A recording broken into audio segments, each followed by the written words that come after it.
I got one comment that was like, not surprised that the person who's the #1 defender for the world's fucking wokest game is also the defender for the wokest TV show ever made. It's like, world's wokest game? Wait.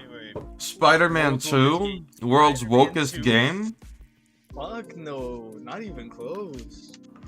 Fucking Baldur's Gate 3 is more woke than Spider-Man 2. The fuck? Dude, if we want to take their woke standard, isn't Suicide Squad and Kill the Justice League more woke by their logic? Yeah, it's literally Cyberpunk is more woke than fucking any number of games is more woke. Almost any game. I'm gonna lie, any game that you get to choose the gender of your character is automatically more woke than Spider-Man 2. Yeah, because fucking pronouns, right?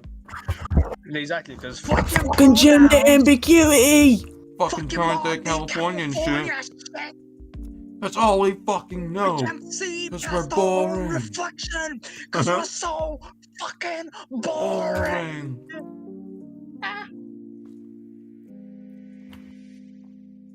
But yeah, I'm just waiting for the Critical Drinker fans to come in here.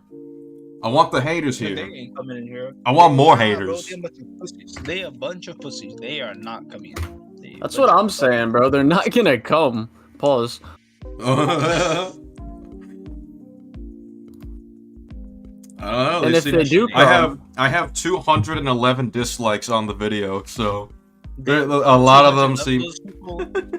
All right, I am. Those people are not coming in here, bro. Starting my stream right now. They are not pulling up. They are literally not pulling up. I can absolutely guarantee you that not a single one of those 211 people right now are gonna pull up.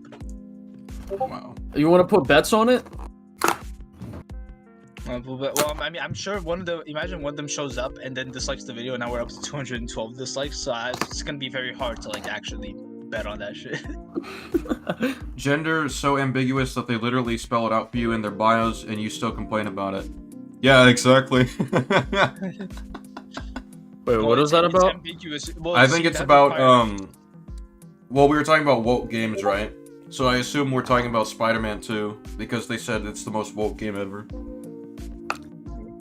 Alright, well I started my stream. It's ambiguous to him because he can't read. That's why it's ambiguous to him.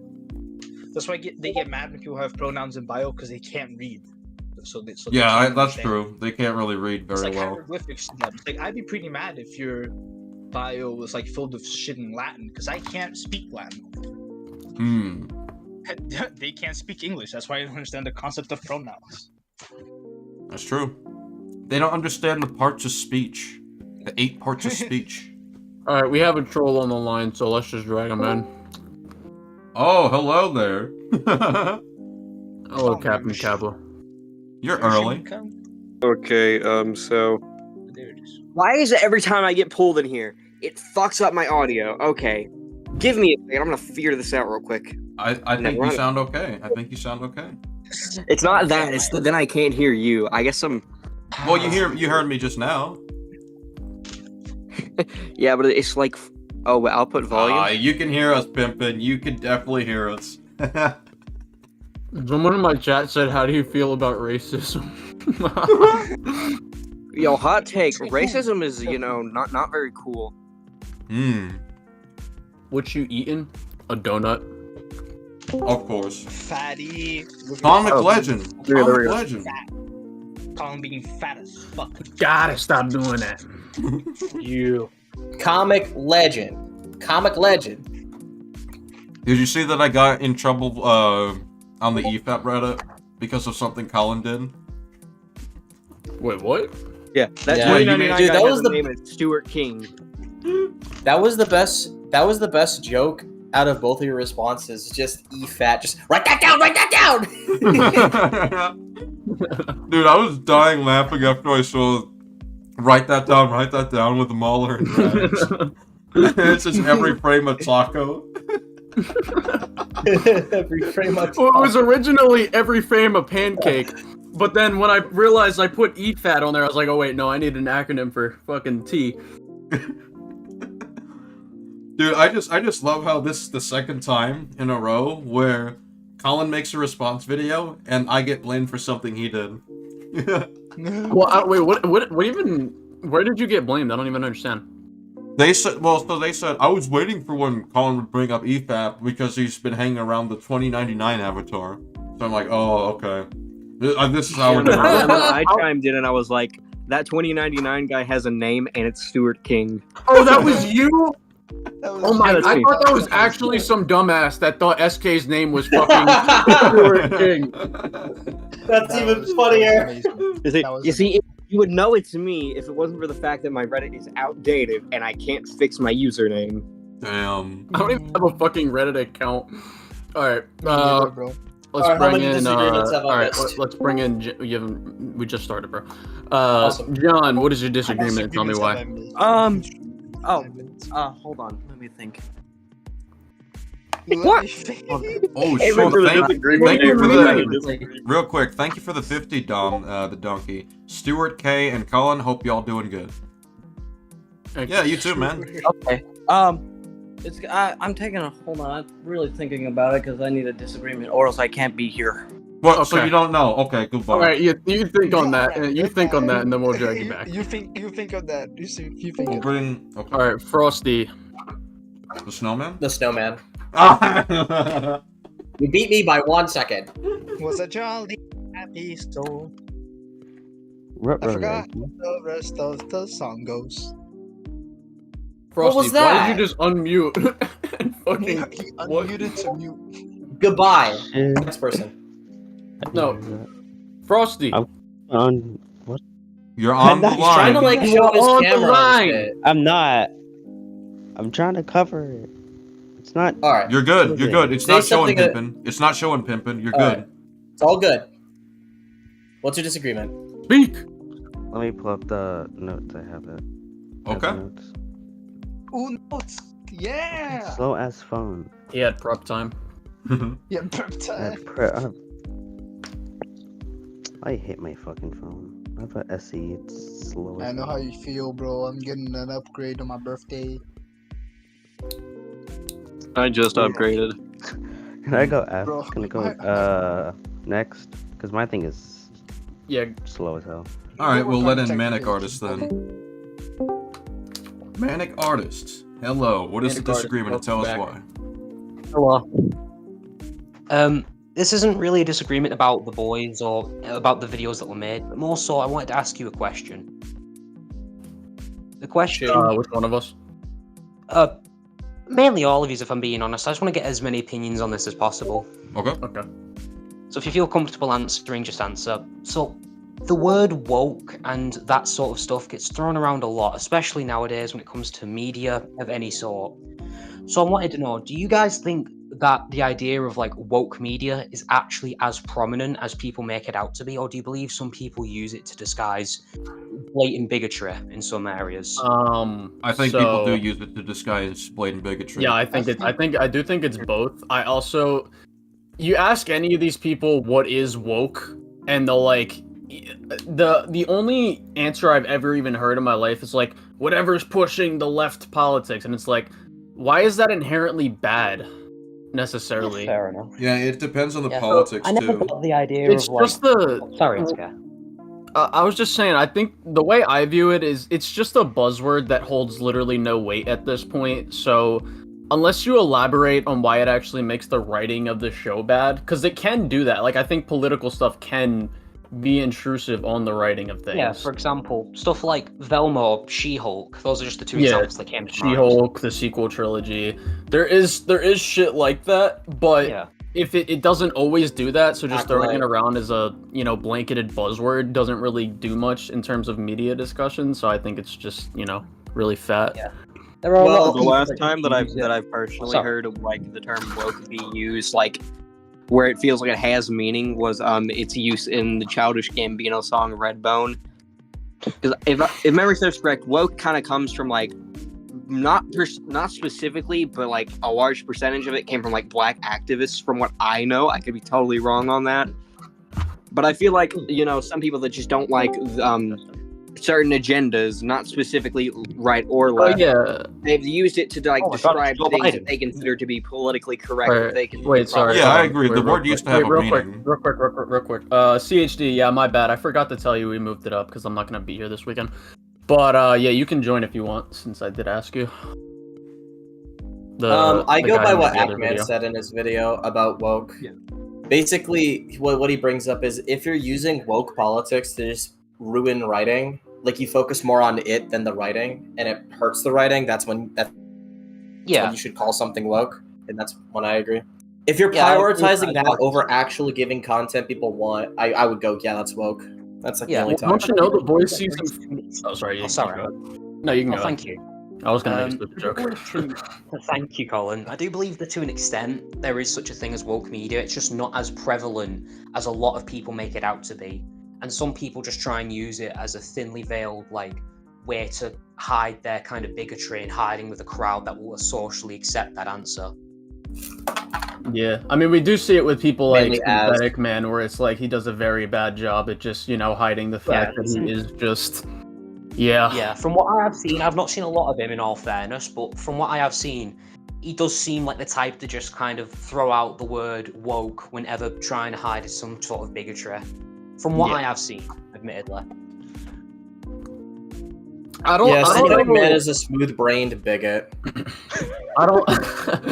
I don't necessarily think that everyone that uses the word woke is just like some bigoted crustball. Neither do I. I do believe Um, that there are some instances where it does have meaning and actual application. I just believe that it's more common nowadays to see people using it as a way to hide their own, I guess more than socially not acceptable political views, if you get what I mean. Yeah, I get what you mean. I agree. That's what I wanted to ask you on. Thank you Agreement for there. entertaining my question, and everyone have a great day, and to anyone watching Colin's stream, have a great day as well. Yeah, Alright, you too. Thank you for coming on. See you later. Have an innovative day. CHD, how's it going? How's it going? Oh shit! Oh, y'all can hear me? Y'all can Yeah. hear me real good? Yeah. Oh, awesome. Doing good. I just got off work. I didn't know y'all had moved it up. Because you had asked me Saturday. I was like, yeah, I probably would have been at work. But Friday, Yeah. I usually work early. So, yeah, I appreciate Yeah, you that's- reaching out, man. Yeah, that's my Yeah. bad. You're liking my video. Yeah. There was I think there was one part of your video that I did disagree with, but it was about the noir stuff, but if you don't want to talk about it, that's fine. Oh, sure. Go ahead. Well, you said it was underwhelming, and it just like didn't resolve anything with him. Yeah. I see what you mean, but I kind of see it as like tragic because he didn't resolve, like the fact that he didn't get his trauma resolved. I think it because he kind of like he finally builds up when he goes to team up with Homelander, right? That's him building up the confidence to finally face his trauma, and then. But the way he does it is by teaming up with someone just as bad, just as evil as Soldier Boy. So I think it's kind of poetic, like tragically, the way he dies. Wait, like as in like teaming up with Homelander? Yeah. Though, wait, well, he was working with Homelander from the start. So he would be working with him anyway. Yeah, I know. But when he left, that was like a moment that like kind of brought back the trauma, and the fact that he goes back to someone just like that, I feel like that's a good character moment for him. How? Because so? What happened? I said how so? Oh, I thought you said also.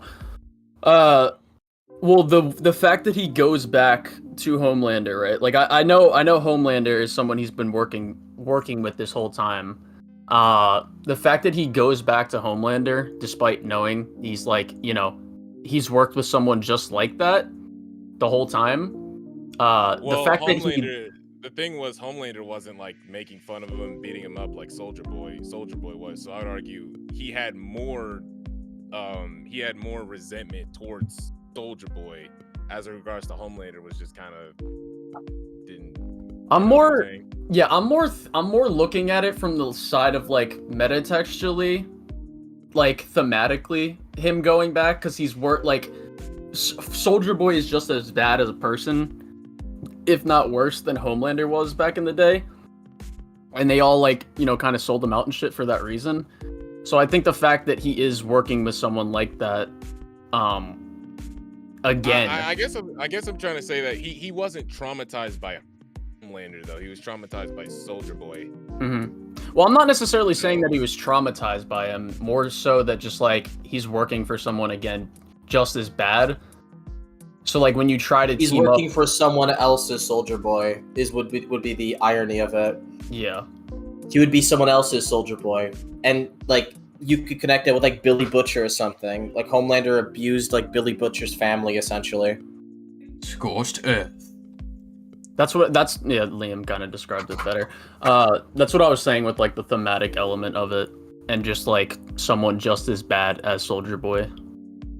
Like it's kind of like I view it as kind of a tragic ending to his character that he didn't get the full resolution, even though he had a bit of an arc. Yeah. So that's what I'm saying is that he didn't. The fact that he didn't get that full evolution. So you're saying that was done on purpose to be tragic?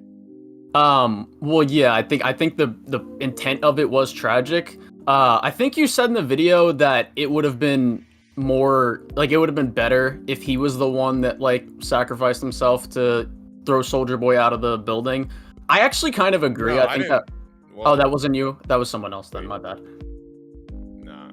Well, someone else said that. I don't think Black Noir deserves his arc to be concluded because he is one of the bad guys in the end of the day. It's kind of like it's like with like Homelander's issues of like wanting to be loved and all that. It's like I'm assuming once the show ends and he dies or something, he's not gonna get any resolution to that. Like he's not gonna overcome that. He's just gonna be a sad, pathetic little man-child that dies. Because like he's the bad guy. It's kind of like that. If he even dies, I think what they'll probably do is Soldier Boy will come back. They'll probably take away his powers and they'll probably just like throw him in a cell or something, just powerless. So he'll probably get it like a fate worse than death. You get what I mean? I think they'll probably do something like that. Maybe. Wait, with Noir? Yeah. No, with Homelander. No, Homelander. Homelander. Okay. Yeah, but the point I was making was that all of that time that we had, like filling up those episodes that we got with Black Noir, you know, getting over that, all of that just to be killed by Homelander. That's what I felt like was a bit overwhelming. They could have at least gave us a scene with Soldier Boy. I mean, I mean, like how I see it is like this. Have you watched Daredevil, like Netflix Daredevil? Not much of it, no. Well, okay. I'll do a different example. Are you talking about season 3? No, The ending I of was that, gonna do okay. season 1, but I'll use a different. I'll use something that you're probably familiar with. Spider-Man 1 with like the Green Goblin. Like you know how they like build up his conflict with like his Goblin persona and all that. There's no real resolution to that in Norman's case. He just kind of becomes a monster and then he just dies as one. Because he is like the bad guy. Like I think the whole point of like villains like this is we establish what their conflict is, but they usually don't get that resolution because they refuse to change and learn. That's what makes them like the bad guys. And that's gonna be the same with like Black Noir. We know why he's like this now, but he's not gonna learn to change or become better. Like he's still just a selfish person. He's just doing it under a different kind of Soldier Boy that doesn't hurt him. Okay. I guess I'm just confused on how that relates to Noir's case, though. It's mostly just like the fact that like not all. I think it's fair to say it's underwhelming. I get why you feel that way. I don't necessarily think it's a problem that he dies tragically. Because he didn't change, because in the past he was still, you know, like trying to be, what's the best way to describe this? Up Vault's ass, I guess. Like still, you know, being loyal to that and the bad shit that they're doing. Yeah, and that is inevitably what got him killed. Okay. Whoever has background noise, go on mute. I think that's Kairito. I think it is as well. My bad. Yeah, you're bad. You are in fact awful. Yeah. All right. Is there anything else we're gonna talk about? No, so I just told him he could join just to be here because he wanted to because he made another video about the drinker stuff. Okay, so he's gonna just be in the disagreement day. Should we add someone else then? Yeah. He can come here and he can contribute. Who was? I think. Let's see if Frosty's ready. Frosty, are you ready? A lot of people. Frosty. All right. The video that I disagree with was the Lego Batman was a masterpiece, or is a masterpiece. Oh, okay. That's an old one. Ooh. All right. You know how Batman can speak English. Batman acts way too childish, in my opinion. I know it's a kids movie, but multiple shows in, let's say, the Batman, he acts serious and what shit. This is a different version of the character. But still, he could still kind of act a little more serious. Like, he can act out. Now we go against the storytelling they're going for. Yeah, I don't. I'm a little confused. Like, I see what you're saying. He's not like completely serious in like the comedy movie, but like, he's not like what you're used to. But like, I think it fits for the tone of what they're going for. So I don't necessarily see what the issue is with the movie. As long as they don't acknowledge his dead parents, the tone of how Batman acts is just up in the air. Because, like, look at 66 Batman. Goofy as all hell. Aren't his parents dead, though? We don't know that exactly. So, well, in fairness, that Batman isn't even a man-child either. He becomes Batman because his parents die. Yeah. Yeah, but in a show like that, that's only implied. So, its tone can still go whichever way it wants. Because as long as it's We're not talking like, about Batman's characteristics, not the tone. He just said, but how Batman acts, because there's a difference. What I'll simply say is, I don't know. I don't see the value in like scaling the adaptation of a fucking Lego version of a comic book character. I mean, like, I think it's supposed, like, there's supposed to be goofy comedic elements of it, because that's what the movie's going for, but they still do take things seriously. Like, there's plenty of moments in the Lego Batman movie where they take the actual emotional moments, like the character beats, like, seriously. That's interesting. Alright, was that everything? Is there another reason you don't think the movie's a masterpiece, I guess? It was mainly just that he didn't act serious. Because I watched like the older shows of the Batman, and I kind of didn't like how it wasn't very serious. Okay. It was like, that's just a personal That's preference. Yeah, like a preference. All right. Well, thanks for coming on. We'll get Yeah. we'll get Take Fam. I think I saw him next. Yeah. Wait, what the fuck? Alright, I'm just gonna. I'm eating myself. Well, What just happened? Help you out. Oh, I don't know. there I we go. dragged him in here and then he just disconnected. Is that a Discord thing or is that them? No, it's them. No idea. Well, that's happened before, and yeah, like you see, unless he's literally the Flash, I don't know how that's. No, come on, he's got the light speed. Massively faster than light. All right, try Hamboy. He sees bullets in slow motion. All right. Yeah, Hamboy. Hamboy, you're Hello? on the line. What is the disagreement and tell us why? Oh my god, this dude. Hello, it's me, Hamboy. My favorite Marvel character is Venom. Oh my god. Oh no, it's Dr. Tina again. The way he came in, hello, it's me, Hamboy. It's like a fucking cartoon character. Dude, someone went on Lucas's disagreement day the other night, and I'm like, was role playing as them. That felt like a Master Shake and Meatwad from a All kids Teen YouTuber Reports. that just came in. Well, I'm gonna say this: Insomniac Venom. Actually, all versions of Venom solo the Boys universe. Okay. Sure. What does that mean? Like a fight? Yes. Oh, Alright. well, okay. That's not really something we care to get into, but appreciate the call. I mean, I guess he has a point there because the symbiotes, their entire thing is they drain their host. So eventually, What's he gonna do when Homelander claps? well, if he's Literally. attached to Homeland, It's not Well, gonna affect. Wait, Homelander literally has the well- ability to scream so loud it can make your eardrums bleed. Every Venom would just auto die.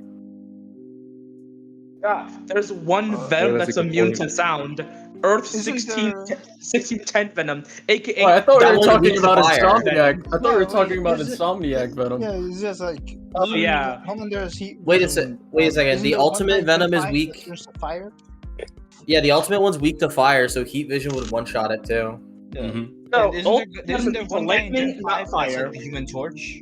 Isn't the guy in Gen 5 like or Yeah, Gen V, Golden whatever Boy. the fuck it is? Yeah, that- Golden Boys you're talking I about. know I saw a clip of him going on fire. Stormfront would kill Human Ultimate Torch. Venom. Ultimate Venom has an innate weakness to electricity. Yeah, but not fire. Only lightning. No sound, no fire. Okay, so just lightning. Stormfront would kill him. Okay, well, well, fucking, you know. Okay, next caller. Bye now. I think this is goodbye. Okay. Yeah, goodbye. I think that's it. I think that's enough. I'm just joking, okay? Relax. All right. Well, we I think we had enough of your jokes. Shut the fuck up. Alright, indeed. What is your disagreement and tell me why? I disagree with the fact that you called season 2 and onward of The Boys a masterclass. I do believe that season 1 is absolute peak, but therefore everything else is just shit in comparison. Okay. So Yeah. why? One of the things that I picked up on your video about the Critical Drinker is that you said the characters are good because they do interesting things with them. Now, you didn't really specify by any characters, so just by your own words, who and why, who did the good things, and why did you really feel that they were interesting? Well, I get Well, I into would this in be- my video, but we Well, I can would talk be- about Hold on. Huey for now. Well, I want to clarify something. The reason I didn't fully go and like get into like, okay, this is what's good about the character writing for like each and every season, or even season 4 specifically, is I was more interested in seeing the criticisms of the character. It's like if you say, let's say I take like, what's something you like, for example? Like, give me something you like. What, in season 4 and just in general? No, like just any piece of media like that you think I might have watched, probably. So it's more, or even that I haven't watched. Well, I like Invincible. I like his whole character, even though it's like cliche as shit. You know, the teenage boy getting superpowers and he's trying to find his way. But the way he does it, especially with how he sees his dad from beginning to end, and then the part of season 2 where he has to rethink all his decisions because he saw his dad, you know, get beat up and taken away to get executed. All right, well, so now let me do this. Did you watch my RSG video, by chance? Yeah, I thought the guy you were talking about was a complete retard and didn't even know what he was talking about. Well, you see, that's. All right. Well, you see, that's what I'm saying. You see how he was criticizing the show, and he was just like, oh, the plots are boring, the characters are boring, and wasn't actually getting into anything specific. So I just had nothing really to work with to like rebut to. That's basically what I was doing in with the drinker video, because like if you're just gonna say, oh, the character's boring, it's like, okay, why? The Rotten Tomato score told me Because so. otherwise it's just a nothing burger. Yeah, if I that is want to fair. go off what's like, you know, the interesting character writing, because it's, you know, the most fresh in my brain right now for season 4, I think a lot of the stuff they do with Butcher is good, and how he's trying to, you know, redeem his past mistakes while struggling with his character change from season 3. And I think the moment where him and Ryan talk to each other is really well done for the character. I think SK explains it really well. They both learn more about each other while opening up, and it's like character growth for, you know, both characters as they sort of as Ryan's kind of Versus their accepting relationship. Butcher. Yeah, pretty much. With Huey, it's because there's a big theme in the season of like, you know, moving on from your past trauma. With Huey, it's like, you know, his mom comes into his life. His dad didn't tell him because he was scared how Huey would react. So you know, there's 3 episodes that go through Huey trying to contemplate why his mom did this, all this trauma is being brought back up into his life, and then, you know, he finally just sits down and asks his mom something that he's scared to, you know the answer to, and that's why did she leave? And then with Frenchie, this is another thing that falls in line with that theme. It's like he's, you know, dating this guy whose family he killed, and while he does like the guy, it's hard for him to deal with this while knowing that he did this to that guy's family, and he kind of has to come to terms with that when he finally just admits to the guy, yeah, I did it, I killed your family. And then in season 5, spoilers, Liam, go. There is no. I don't think there's a season not 5. sorry, episode 5. My bad. Episode 5. Liam, spoilers. Before you continue on with yeah. episode 5, I'd just like to say something in the lines with Frenchie. Yeah. Frenchie talks to Colin in like 1 or 2 instances, and then in the next scene, they Oh yeah, his name is Colin. Yeah, I Oh yeah, with one L. I was like, irony. when he said that, I laughed. As soon as I heard his name, I laughed. But yeah, continue. Oh, he has a relationship with you, and now he has a stick in your mouth. But anyways, yeah. But the relationship with both Colin and Frenchie is like really forced. You can't really say, oh, it's such a great relationship when it's like one scene to another. It's like, oh hey, how are you? And say, oh baby, your dick was so good inside me. Like, All right. I get what you're saying. I don't think, for what the show is doing with Frenchie's character specifically, I don't think they need to get deep into, like, you know, making their relationship something that, like, you know, everybody will love. It's more they give you the basics of a relationship, and it works for the. Shit, though. Why is it shit? Because, well, like I said, it's pretty rushed. It goes from like one extreme to another. Like one extreme, they don't even know each other. They just say hi, and then they stare into each other's eyes, and then they start like. Yeah, but isn't that how a lot of relationships start up? Well, no, I wouldn't even say that. I wouldn't even say that. It's more. Well, hold on. It's more along the lines of, like, when they're looking at each other, it's kind of like, you know, tension that they already have. That's kind of how the scene portrays it. Like when he like rubs his finger and shit. It's like, yeah, they have something there, and like Frenchie's like not trying to go too in deep with it. He's like still trying to push him away a little bit because of what he knows he did to this guy's family. I don't really see how that's like. What part is rushed specifically? Like Frenchie owning up and saying that he did it? Well, it's not owning up. No, I'm not saying that, because it takes like till like episode 4, and then he gets the shit beat out of him by Colin, and he says, "Never come back to me again." But it's more on the line. Well, let's think of Huey versus Starlight, right? Now you could say it's kind of similar, but it's not really. You know, you have to think about the other stuff that's going on when that relationship did actually come along. You know, recently Huey got his girlfriend absolutely smashed through by A-Train, and over with Annie with Starlight, hold on. No, it's more about it's about the instances that makes the relationship, or like you said, I more don't think that's what they're going for, though. Like, that's why I wanted to. Yeah, but that's not.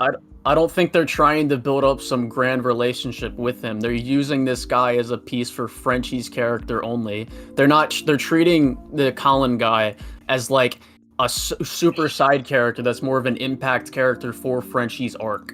You know what I mean? So I don't think they need to. I don't think they need to do much with it in terms of building up their relationship, because he's overall not that important of a character to delve into. It's more important what it's doing to Frenchie for his character work. Also, it's just context with what they're doing with the relationships of these characters. Huey and Starlight's supposed to be more deep than just wanting to fuck each other. As far as I can tell, Colin and Frenchie is really basic and surface level from how they portray it in the show.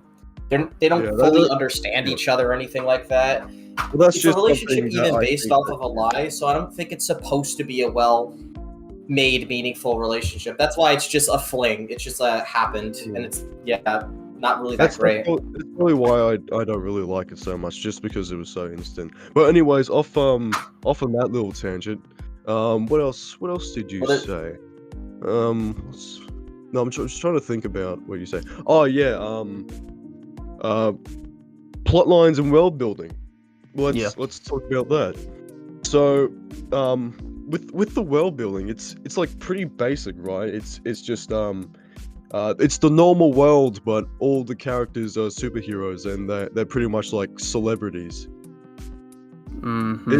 What? I mean, there's No, you plot so controls yeah. What are your everything. no, what, There's yeah, one of your yeah. So in season 1, world building, like, wow, incredible. You know, it's not really something we understand. It's about superheroes who are, you know, corporatized, so they can make a bunch of money. They can get into the military. Actually, with the military, it's like this massive thing in season 1 where everyone's talking about, oh, we have to get soups into the military, and then the government's like, no, we don't want soups in the military. And it's this whole thing, like, even like a Homelander had to fucking shoot someone out of the sky just to keep someone from exposing Compound V so it doesn't reach the government. But then in like season 2 onwards, it's never mentioned again. It's not like no one gives a fuck. Yeah, Edgar doesn't give a fuck. It is. Homelander doesn't give a fuck about it. Okay, stop. And- The whole military stuff is like addressed in the other seasons. I don't know what you're talking about. In season 2, like, they blatantly go out and fight supervillains in other countries for the military.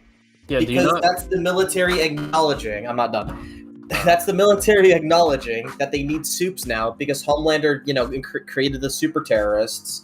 In season 3, once. Hang on a second. Sorry.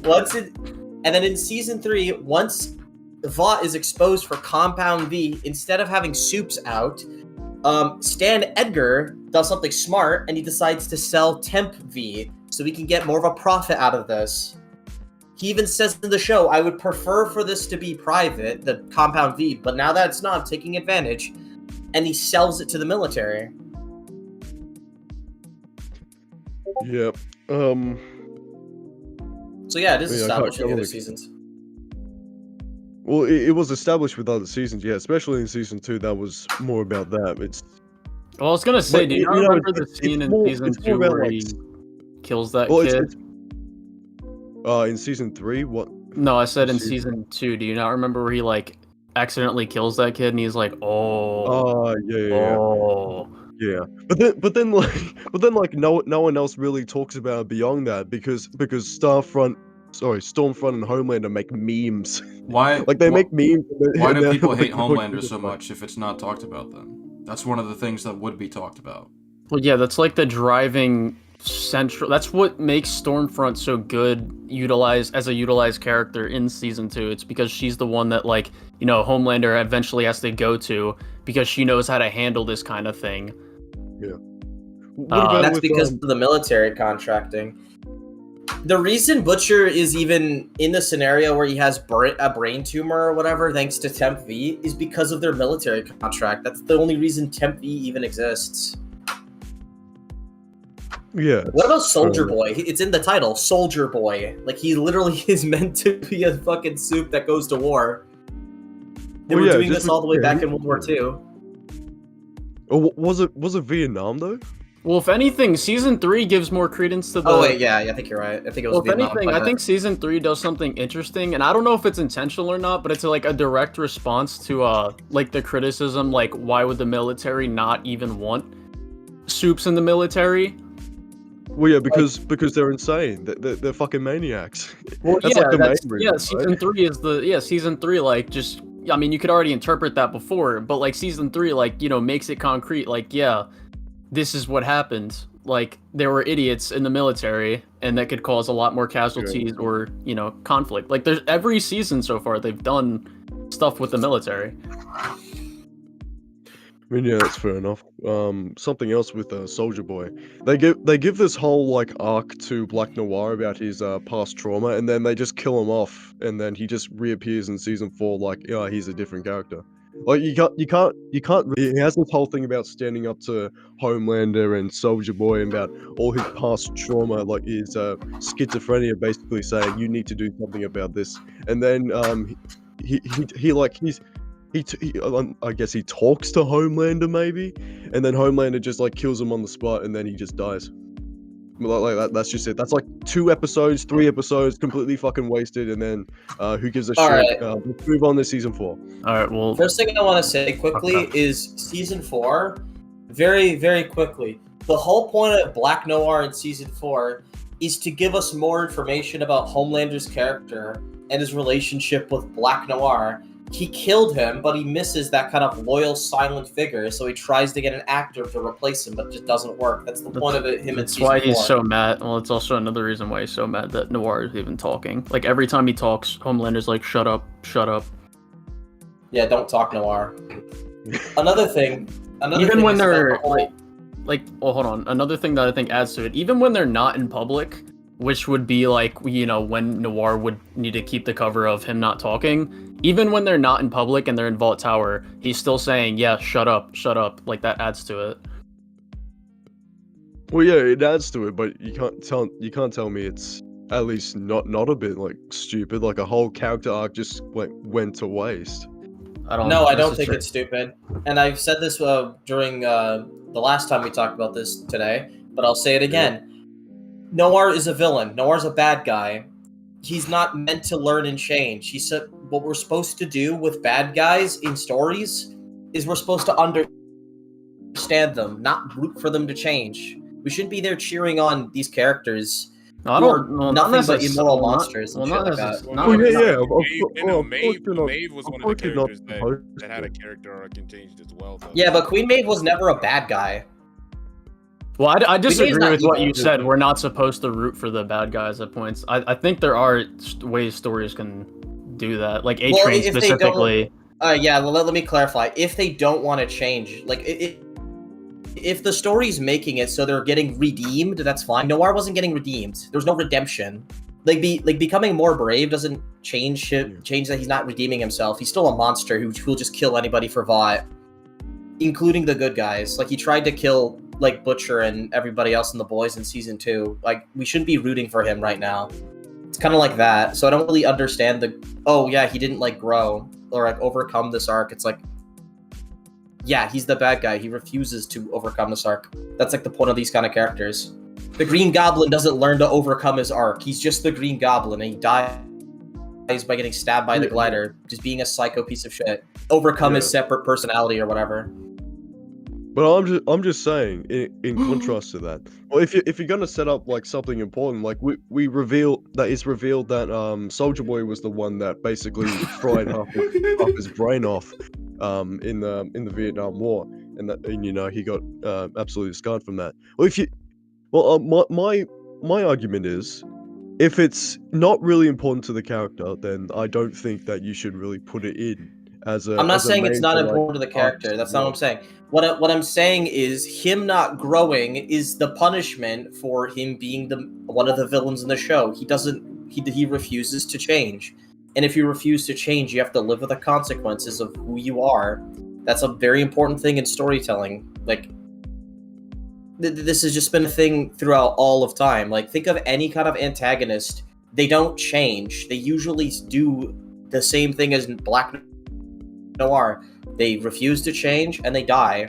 Like Pirates of the Caribbean, Davy Jones. He doesn't change. He's the same person he was in the first movie to the third. What happens to him? He just dies. Does he get any resolution with Calypso? Does he learn forgiveness to Calypso for leaving him all those years ago on the island? No, he just dies. It's like that. But he's not getting scenes that show us that we he is. we should care about him. Yeah, there is. There's literally Davy Jones's theme is the sad piano music because they're supposed to feel bad for him because he's cursed. But he doesn't get a resolution. He's like, Calypso, you left me. You betrayed me. You broke my heart so badly. I ripped it out of my chest and put it in I put it in a treasure chest and buried it in, blah, blah, blah, blah. Does he resolve those issues? No, he refuses to and he just dies. Well, maybe that's just me. I didn't actually watch the Black. Is it the Black Pearl or the Black Pearl recently? I don't really know what movie that is.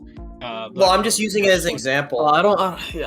If you just think of if you think of like majority of antagonists in these kind of stories, it's just Yeah. the thing. It's like if they're the antagonist, the whole point of them is it's supposed to reflect the hero refusing to change. Yeah. I'll probably just have like one more point and then I'll head off because there's a couple of people that want to have their Yeah. turns. I don't want to hog all the time here. But let's well You there's got like Kettner. in season 4 there's a bunch of like other stuff that isn't well because it's only like in 5 episodes in, so that could definitely change. But the whole thing with Bro. with Ashley and what what's going No, on? not you. Not you. Oh yeah. So you know, in like episode 3, episode 4, the whole thing with like Ashley and Deep, you know how Deep's like trying to stand up for himself and shit. That's like never brought up again. He like says, I'm the captain of the 7 seas. I'll fucking drown you in a toilet, and then she just gets terrified, and that's pretty much it. There's like no rebuttal. There's no. Well, that's like Ashley's whole thing, right? She's supposed to be this snarky, arrogant salesperson until not she's really, like, because I think that's a complete misreading of the character. She's so scared of these soups, she's literally losing hair. She also has a superiority complex. I think that's more Within like that. in the lines of Homelander because let's be No, real. no, in no, the no, no, episode- no, no, no, no. She learns. She learns that from Homelander, pretty much. Like she can. She has that. Like when Homelander starts doing that, you see. I think it's season 2, right? Yeah, season 2 might be when it happens. Yeah, season 2 is like. As soon as like Homelander treats her this way, then Ashley starts changing. And then she never changes to the point where like she leaves until season 4. Or like where she's like actually fighting because she's so scared of it. But like when she's around someone that she thinks has power or like she has power over, like the news guy who she pegs and shit, she treats even the Deep until the Deep actually speaks back. And when you see the Deep actually talk back to her, she's like scared for her life. Yeah. Fair enough. One more thing about Huey, right? So let me give a whole thing about Huey. In season 1, start of it, he's a beta male loser, right? I think we can all agree with that. He lives with his dad. His girlfriend gets killed by A-Train. Butcher puts him on the team, and then throughout this series, you see him become more confident, more cunning, more capable.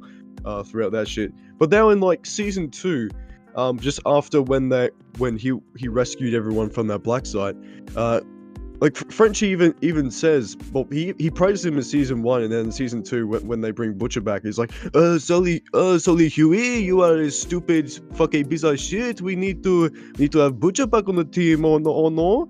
And then he just resets to the dangling pussy that he comes from season 1.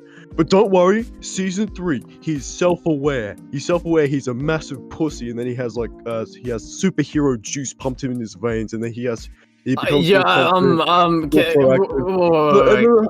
of throwing it on here. Can you like stay on one point? I want to go back to the first thing you said. What was the part? What are you even talking about? Can you like give me a reference? I'm talking about the whole reset with Huey's character every season. So season 1, he becomes from this beta loser to someone who's confident, cunning, capable, and then season 2 People can lose resets. confidence for any reason. Well, I want to Yeah, point out he never really, even during season 1, he never speaks up until you push him too far. And what Frenchie's saying, I'm pretty sure, I think I know what scene you're talking about. It's like episode 2, it might be? Yeah, no, it's when they bring Butcher back and then the leader, and then Huey's like, why would you bring him back? And he's, Huey, we need you as a leader no more. Well, Huey knew he wasn't cut out for the job. That's why he's But like the main one trying to bring... Huey's not a leader. Well, they should have wrote him as a leader then. They have all these, like... Why Why are they obligated to? No, because they're not. Of course, they're not obligated to. But if you want to keep like character consistency with the entire thing, unless like a massive event happens that turns it back into like someone who's like a scared coward. That's position. That doesn't I don't go against his I don't- character if he doesn't have the I don't think leadership. he was a scared coward in season 2. I don't understand. And no, he always stood up for And himself. He always also- stood up to Butcher. Well, he stands Also, up what's for really him- important. Hang on. What's also really important is the fact that just because he learned to be less of a pussy in season 1, that doesn't mean he's a leader. That doesn't make you a leader. You need more traits than just not being a coward. Well, that's what they should have done, you know. There was like so much depth there. There was so much. Why? Like, He's nuance. not leader Why? material. I mean, he went into the rescue site on purpose just to save his comrades. That doesn't mean There you're a has to be, like, leader. something. He doesn't. Oh my god. He's first of all, he's not skilled enough to be the leader. He's not fucking. What's the word? Yeah, experienced enough to be the leader. He's not. He doesn't have like the grandiose like leader mentality. Like I guess aura that fucking like Butcher or MM. Like even MM. He knows he's not like leader material. I mean, yeah. I mean, he's more like The whole point of Huey saving the boys in in the end of season 1 wasn't to show that he could be a leader. It's to show that he can be brave and can be like capable. Well, I would more view it as like Butcher's the person who like he'll do anything to get the job done, and he will skip out on compassion towards other people to get that job done. And Huey's in that moment. It's like showing the difference between the two. Yeah. It's like Butcher Huey's eventually supposed to be- reaches a point where he's just as bad as the heroes that he fights against. Yeah. So like in season Huey's 3, supposed to be like the when he gets- moral yeah. like center of the boys. That's supposed to be his role in the team, not the leader. That's what I would go with. And so well in season 3 when he gets the temp V, he becomes like more confident. It's basically like the whole thing in season 1, right? But then like he sits in a car, thinks about pizza rolls, and he just goes back to like start of season 1. Like that's a bit stupid, don't you think? Sits in a car and thinks about pizza rolls. What? No, it's when no, it's talking about? It's No, it's when the he's scene- talking with Starlight? yeah, that's when he was talking about Starlight. He was talking about his dad, and then he's like, "Oh no, I don't." I'm pretty sure. Didn't Starlight? I don't know if Starlight told him before or during that scene that Tempe would fucking kill you. No, Starlight it's- didn't tell him. She No, told he didn't Butcher, tell him, but who was supposed to No, tell. no. She told Butcher to tell him, but then eventually. Yeah, but Yeah, she tells him. I know what he's talking about. Because Yeah. because she's like, Butcher didn't tell you, and he's like, didn't tell me what. And he's like, Tempe's fucking lethal. Yeah. No, I think that was a bit later on in the series, but this was like way earlier when he was like only taking like minor bits of it. And so that they're talking, right? So like everything's established with Huey from start of season 3 to now. And then she talks to him, and then he's like, "Oh yeah, my dad makes pizza rolls," and then it's like a snap of the finger. It's just completely back to season 1. But The whole point of that's not back to season 1. The whole point of No, not back to the season whole point 1. of season The start of season 3. Sorry, that was a poor choice of words there. Anyways, Well, even then, I wouldn't agree with that. The whole point of season 3 is that Huey is supposed to learn a lesson that like strength doesn't always come from like actual like physical prowess or like being the one to do it all. Like he has to learn to like be humble and like know like what his strengths are instead of trying to be somebody he's not. I mean, wasn't his whole thing in season 3 to he wants to be strong, so Annie doesn't have to come save his ass every time? No. So the point of that was that strength comes in different forms, right? So he brings up this story about how he watched his dad tolerate the stuff that happened with his mom, and he literally says, "I thought he was weak because of the fact that he tolerated that," but then he says, "I just didn't know what strength was." And that was basically that callback to him thinking he needed Temp V to be strong. Yeah, and then there's another thing that adds on to that. In the finale, when he sees Starlight about to die, he looks at the Temp V and then uses his other strength. In technology because he has other strengths. In the beginning of season 3, he tried to like basically not work with the boys anymore and do everything mostly on his own. And once that failed, he decided to work with the boys. He takes Temp V to try and like prove himself, but then he realizes that like he has to stop being someone he's not. He has to like understand his own strengths. If anything, I think Huey's had the most easy to follow character arc from all 3 seasons. Like season 1, it's pretty straightforward. Season 2, it's about him having clinginess issues and going on to like getting way too attached to people. And then season 3, it's about his inferiority complex, I guess you would call it. And then season 4, it's about facing his past trauma. Yeah. All right. Well, that'll be it for me. I don't want to hog up all this time. Thanks for the Alright. chat, boys. Alrighty. I do have someone You know, calling. I do have that someone who black wants to is, talk about episode 5. So if you don't want to be spoiled, I'd Oh, I've already seen episode 5. Oh, then he just okay, never mind. This Well, I know someone. All we right, can thank bring you for in coming right on. now. Thank you for coming on. Of course, SK did that. He didn't even wait. He didn't even wait. No patience.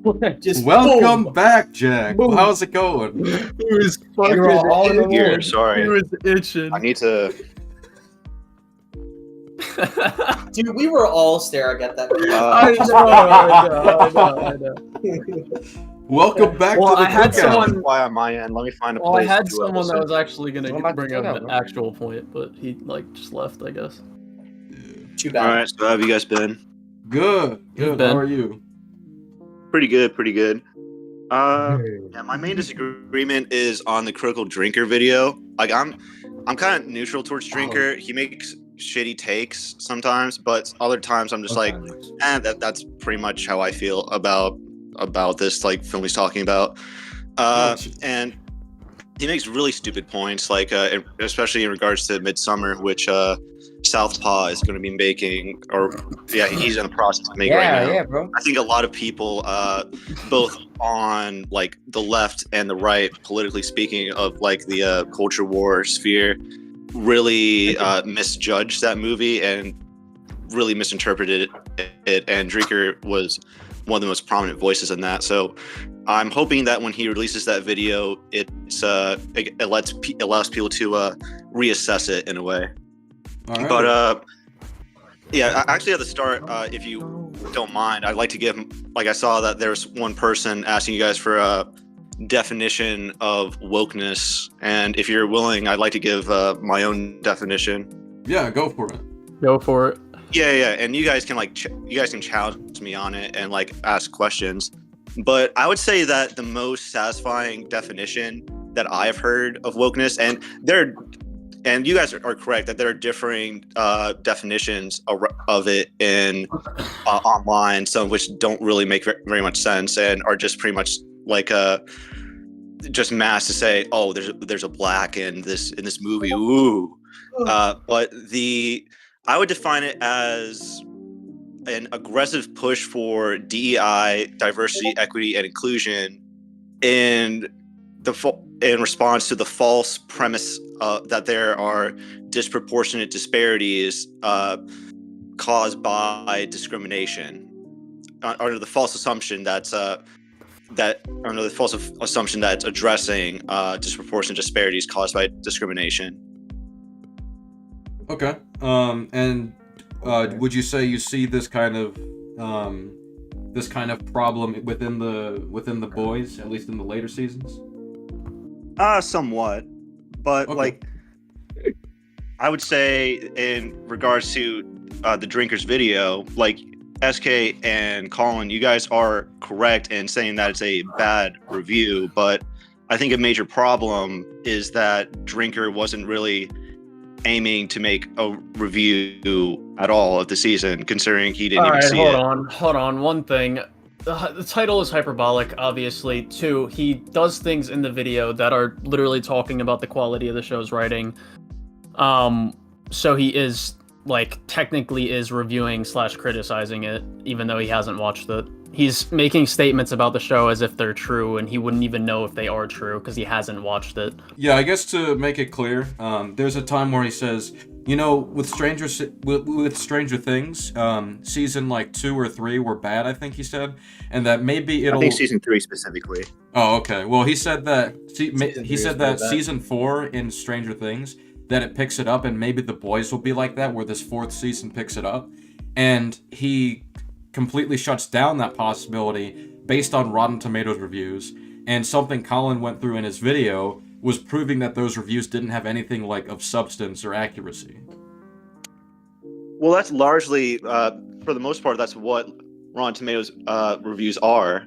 So you are correct on that front. Well, why would he use them? Right, well, that's our point. Well, Why would he use them?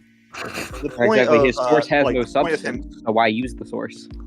Right. The point of him using Rotten Tomatoes scores is to demonstrate like a noticeable decline from like the fans, like or fan backlash.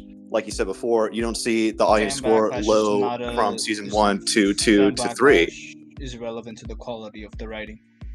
Yeah. Right, and that's not. Not inherently others. He's not necessarily commenting.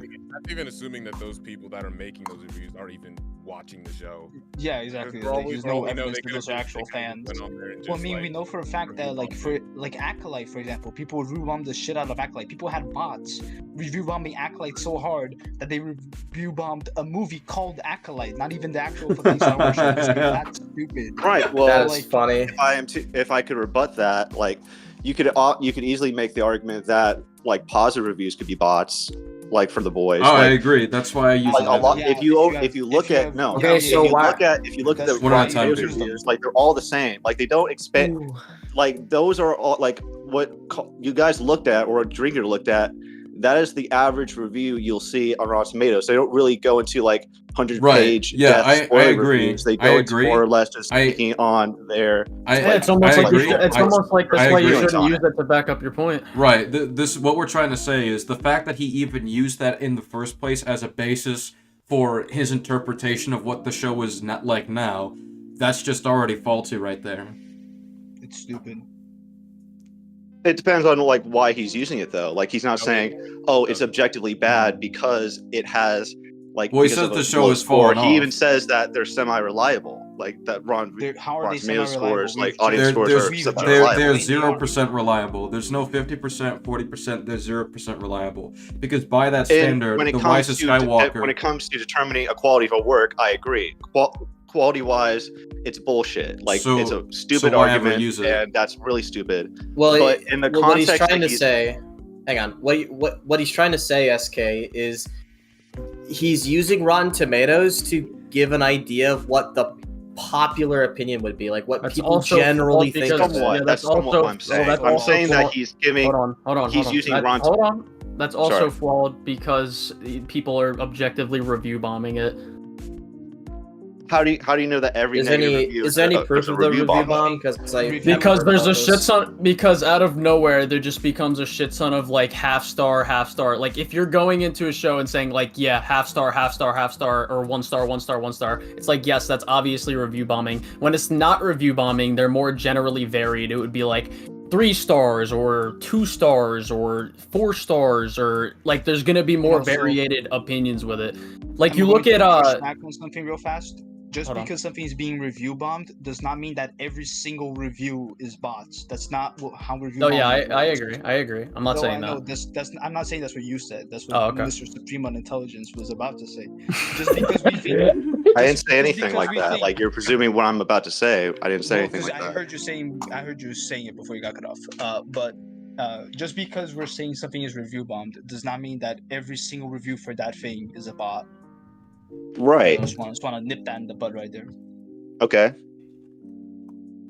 So when we say something is review bombed, and then someone, let's say hypothetically, you ask us, "Oh, well, how do you know that like all those reviews are fake?" Because we're not saying every review is fake. We're saying some of the reviews are fake, which is demonstrably true. Well, like I think another thing to get into is he's talking about like the current state of the show. He says the show has fallen off. He says that the writer used to be a good writer, but now he's a bad writer. And he's not. Obviously, he's writing off a lot of the people that have responded to the show in certain ways.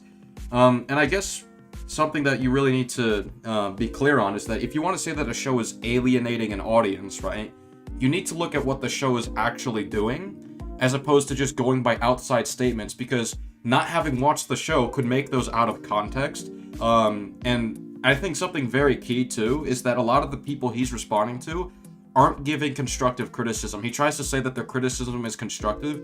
It's not constructive. On top of this, how are we supposed to accept criticism that is inaccurate? Now, I get it, he hasn't watched the season, but you have to watch the season to know if the criticism is accurate or not. Well, I think this is the main point of disagreement, because you guys are making the argument that he was making a qualitative like review or like analysis of the show as a whole, when objectively he wasn't even looking at the entire season.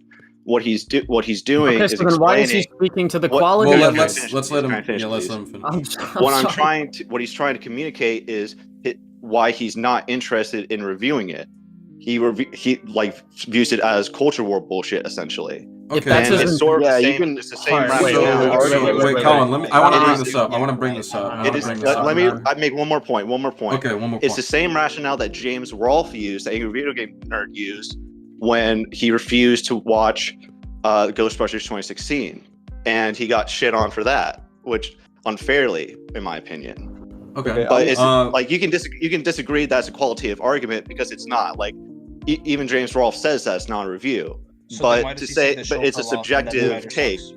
Well, let me try to explain something. something real quick. So, Critical Drinker says, I wanted to take a look at what the other side has to say. So, he's implying that he's trying to be fair here. But if you were trying to look at what the other side has to say, you would at least look at the show to see if the criticism in the reviews are even accurate or even worth entertaining. And if you watch the show, Yeah, he's not you would know being that. fair. Yeah, if you watch the show, you would know that the reviews that people are leaving are misguided at the very least. But he still looks at the showrunner, like quotes from the showrunner. I get I that, think but this the is really showrunner's important. not going to restate his entire show because he feels the show Hang on a speaks for second. itself. Alright, I mean, think he it's outright really says that it's the really show, important. like, It's Homer really is, important to hang on a second. It's really important to understand that. So, Critical Drinker's whole thing is the show's alienating the audience of The Boys because of its left-leaning politics. That's basically what I say. So, what's so bad about this is his only evidence is literally an appeal to popularity fallacy, and he doesn't even have 1 ounce of proof of the show doing anything that is so radically different from like the first season even. Even from the seasons that he says he's watched, he couldn't give one example for a single thing he was talking about. He was saying something like, oh, the characters are fucking becoming parodies of themselves and the show is becoming what it makes fun of. It's like, okay, give an example. What are you talking about specifically? Well, why should he give spoilers in a non-review? It's such a trash. Then why Hang do you on. make those claims? Hang on, I gotta say it. It's such a trash video because of the fact of like, okay, there's people that know why they don't like the show. There's people that like the show and don't agree with the criticisms, and there's people that don't even know what the fuck they're talking about, and that's where I stand. It's like when I hear, "Oh, The Boys is now woke," it got bad after season 1. I'm like, what are you talking about? And I get nothing out of it. Like, Critical Right, Drinker you get didn't nothing say out of it anything because it's informative. not supposed to be a review. It's just supposed to be his opinion, and Like, yes, wait, check it out. Pause. I'm not asking for him to review it. I'm asking for him to like prove his claim. He's saying that this show is alienating the audience because it's focusing on woke politics. And not what telling woke a story. politics is he talking about? What, Right, what and that's more what he is it feels. doing than That's season 1? making a subjective claim. He's not making an objective claim. That's the No. point. Saying that they're not focusing on telling a story, that's an objective claim right there. So he needs to prove that, and he has yet to prove it. Like, well, he did. blatantly He did on that front by showing like quotes from the showrunner. Like Okay, he appeal to outright popularity said fallacy. what is the entire the point of the show okay? But is what to did make the an show? anti-Trump allegory? Okay. Let me ask something. What did the showrunner say that proves that the show isn't trying to tell a story, but is just focusing on woke politics? Like, what is it about the showrunner's statements that proves that claim? His statements show that he's putting politics in, like he's inserting his politics in the show so that it's, you can so put in politics in a show and inorganic. tell a story. Yeah, Right, like, and it that's- doesn't matter what he so says remember- outside of the show itself. If the show itself is Like, like, let me try to make a good you can't comparison. say that it's Hang on. pushing an agenda I want to based make a on an comparison. We need. By the way, we need less people talking. We don't want too many people at once on one person. So, have you seen American History X, Jack? Yes. Yeah. So that movie, the people behind it, they implement their politics into it, but it's still a good story. So Right, and it's that's- doing both, and that's what I think The Boys has done. So what I would Right. need from Critical Drinker is proof that one is being sacrificed for the other, and that's what he keeps implying. But he hasn't proven this to any capacity. That's the issue. Right. The Star and, Wars like, prequels. That's Sorry, I gotta bring Liam, valid no, criticism. doesn't But matter. at the same time, like SK, that is a valid criticism.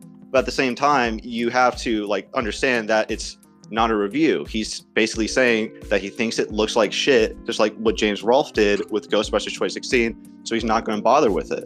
But he said he thinks it looks like shit without watching it. That's the problem. Yeah, and he's saying the So did show is James falling Rolfe, off, and he's saying that the like, writer that's his is bad. preference.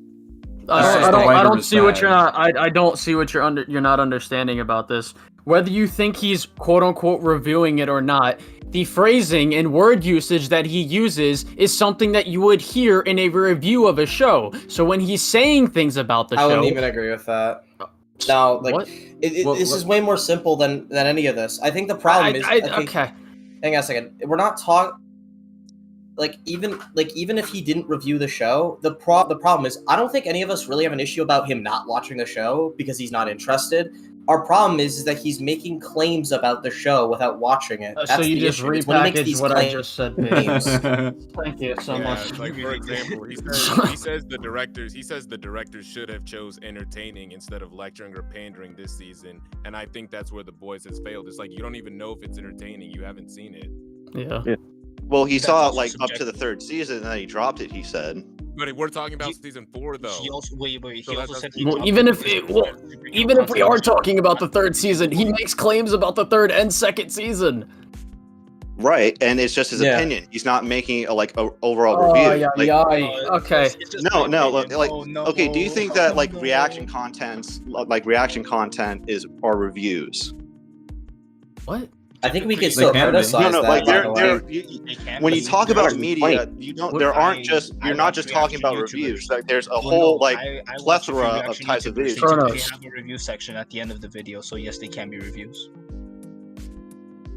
There are a plethora of different types of videos you can make that's not simply reviewing or like deconstructing or doing an analysis of a piece of media.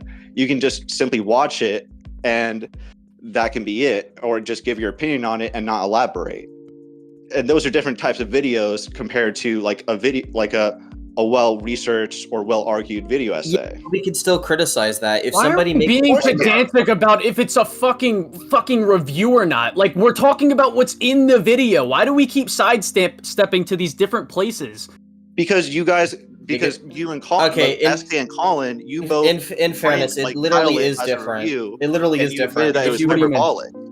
If you review Yeah, I know, I something agree. A and you lot of my present titles are yourself as- hyperbolic. As a Right, YouTuber, but a you lot want of your views on your video. Is coming to the conclusion that it was a A legitimate lot of my review audience from can Joe look at the Drinker. video for Well, themselves okay, and let me- determine that themselves. Here's the problem. All right, Here's the calm down, problem. Collins, calm Okay, down, well, I guess let me try to I'm explain the sick problem of this here. sidestepping shit. Like, we've Here's the explained it problem. so many times what he does in the video and why what he does in the video is wrong. Here's And we're the just problem. being pedantic. It's so the stupid. the topic of conversation is season 4, and Critical Drinker verbatim definitively states you let's think about what kind of writer you were before and what writer you are now. He said before you were a good writer, now you're a bad writer. Something along the lines of that. So if he's a bad writer in present day, you need to prove that his present day writing is bad, and the topic is season 4. So why is the writing in season 4 bad? He doesn't justify this. He just goes by, well, this review said this, and he said he has this one quote, which doesn't even prove the review's correct. Yeah, he's conflating the show's quality with the show wanting to send a message. But I will be fair. Like, I don't like, obviously from the video, he's not literally reviewing it or like criticizing it. I think he's criticizing what it's doing from what he's heard. The problem is he doesn't really show any tangible proof to that either. He doesn't even have proof that they're doing that because we don't know. Right, and Because that's like a he doesn't valid show criticism. anything. That's a valid criticism. Like I accept that. Yeah, but that's what we're trying to. Calm down. Calm it down. Calm it down. Oh, sorry. Go ahead. Thank you, Colin, you fucking giggling dumb ape. Back to what I was saying.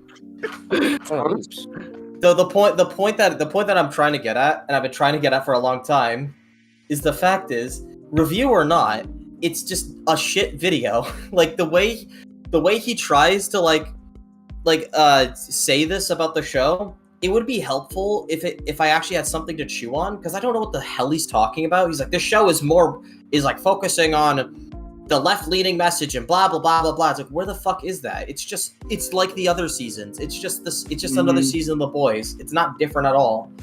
Like, especially after I watched it, it's just insanely weird. I disagree. Like, it is very much focusing and going in a more partisan direction, and it's very much intentional that Homelander, the Trump allegory, is having a campaign the same year as a presidential campaign of his counterpart, his real life counterpart. Sorry, what this about is all very campaign? Did you just say Homelander's a Trump allegory? What? He is a Trump allegory. Like, He literally is a Trump allegory. I'll be fair. Why? I actually want that explained because I don't even understand that. What is the allegory? Okay, I can give a decent example. So his supporters. Homelander is pro-America and anti-immigration. Well, yeah, I was Okay, going to say that. obviously Well, also that. I wanted to bring up hold up, saving America versus saving the world. He said he insists on saving America. That's kind of reflective of America first. Make America great again. Yeah. Uh-huh. Okay, I guess I understand that. I guess provided more evidence. I'm actually kind of surprised you couldn't fucking tell that. Colin. I don't pay attention to fucking Trump. I don't I don't fucking know. No, that's all that. fair. That's fair. All I'll say is all I'll say to Jack is I agree that he is like an allegory for Donald Trump. What I'll also say is that doesn't this kind of show that some of Donald Trump's views are just problematic? If you're noticing comparisons between the two? Not really, because you're just taking out of context like mannerisms and characteristics and slumping it on a completely different character. Okay. Can I see an example? The problem I had. Hold on. Colin. Oh my god. We're doing You didn't even know this. Well, I wanted to go back. We're doing this bit by bit. So the implication here is can I just say something? You don't even need to respond. What? I think the problem with the quote-unquote allegory is it wouldn't even just be applied to Trump. Okay. That's why I'm confused. What do you apply to? But it's supposed to be like a literal allegory to Trump. Like, he's supposed to share his characteristics. It's supposed to be a refutation on his character and his supporters. Okay. So I guess I would say is what is something about Homelander in regards to like trying to make connections with Trump, whether it be some of the sexual abuse allegations, whether it be the American way or whatever, like America first. What would you say is like there is a comparison they're trying to draw that's just unfair or inaccurate to Trump? I mean, like, Homelander, like what he does in the show is just not comparable at all whatsoever to the real life Donald Trump. No, I can agree. In terms of like action. No, I completely agree. But he murders people casually, like he murdered people. No. He murdered a guy. I agree. Like, in front of a crowd. Like, that's not comparable at all. I agree, but here's the thing.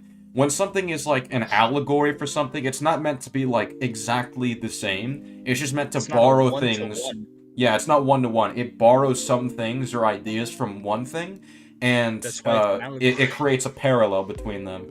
I guess maybe absolutely. Maybe a decent example could be Gwen Stacy in Across the Spider-Verse. People consider her a trans allegory. She's not trans in the movie, but they consider her like kind of an allegory for it, based on like parallels that they can draw. And I think that's fine, even though she isn't like specifically trans in the movie.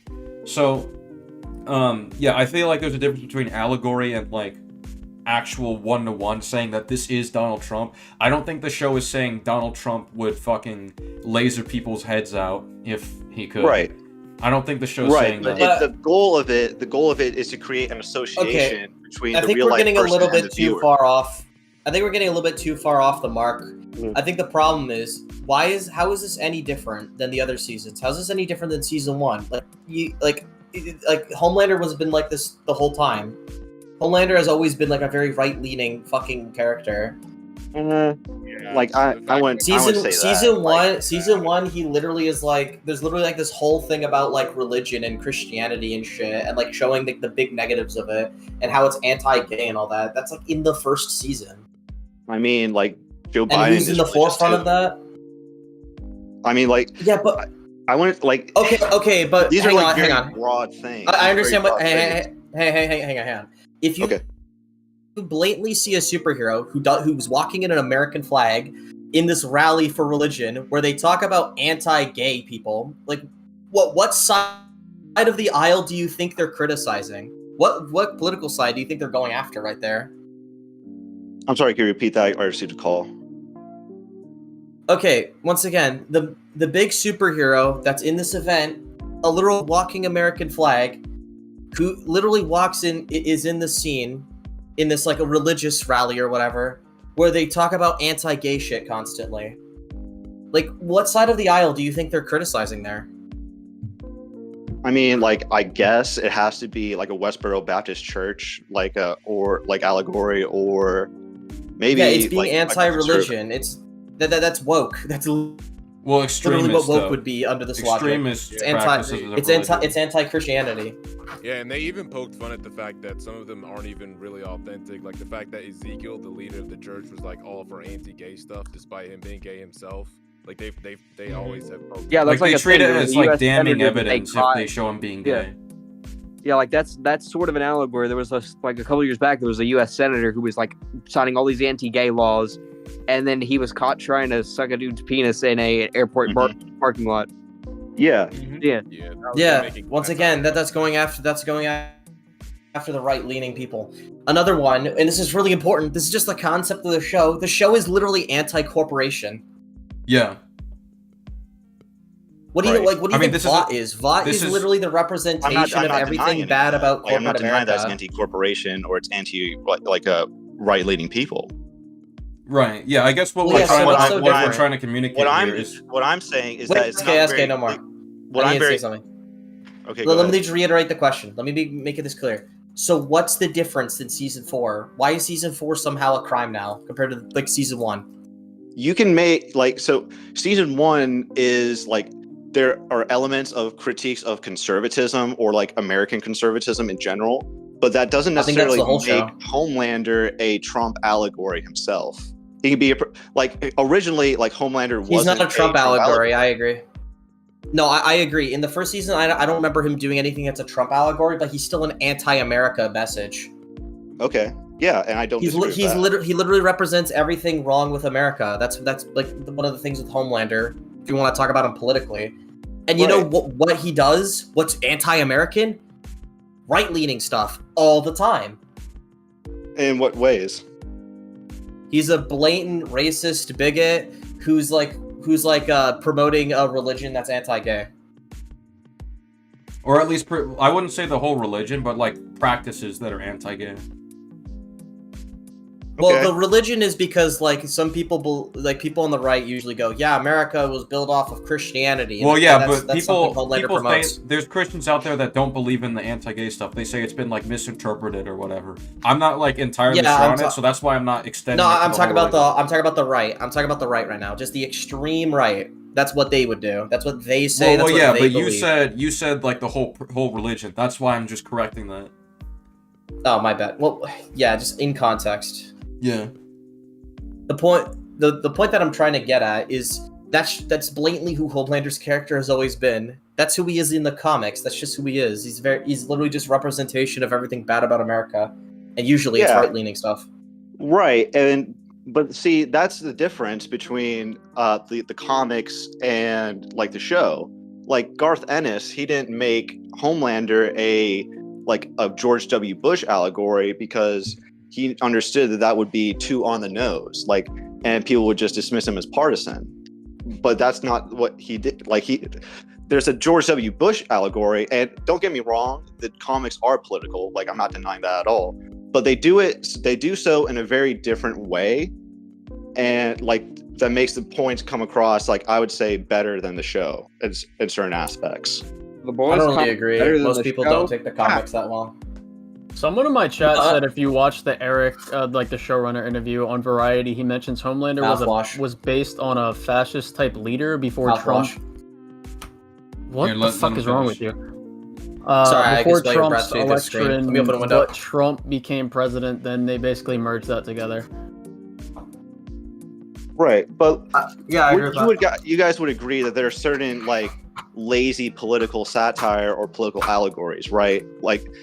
I'm conservatively myself, but I despise the Daily Wire's a lot of Daily Wire's content, especially Mr. Burcham. The whole point of that show is to just have an angry boomer just get angry at left-wing stereotypes like straw man, and just make him look better. Well, yeah, and I think like similarly, there's left-wing extremists that are in the show that left-leaning people obviously wouldn't be okay with either. Specifically, the most recent episode has a really funny thing that touches upon that. Alright. So, I feel like we're going a little bit too far again. The point that I'm just trying to get at is what is different. Like, if you want to say the boys' show as a whole is strawmanning the right, that's a different conversation. We're trying to talk about what Drinker tried to like present. He did present it that season 4.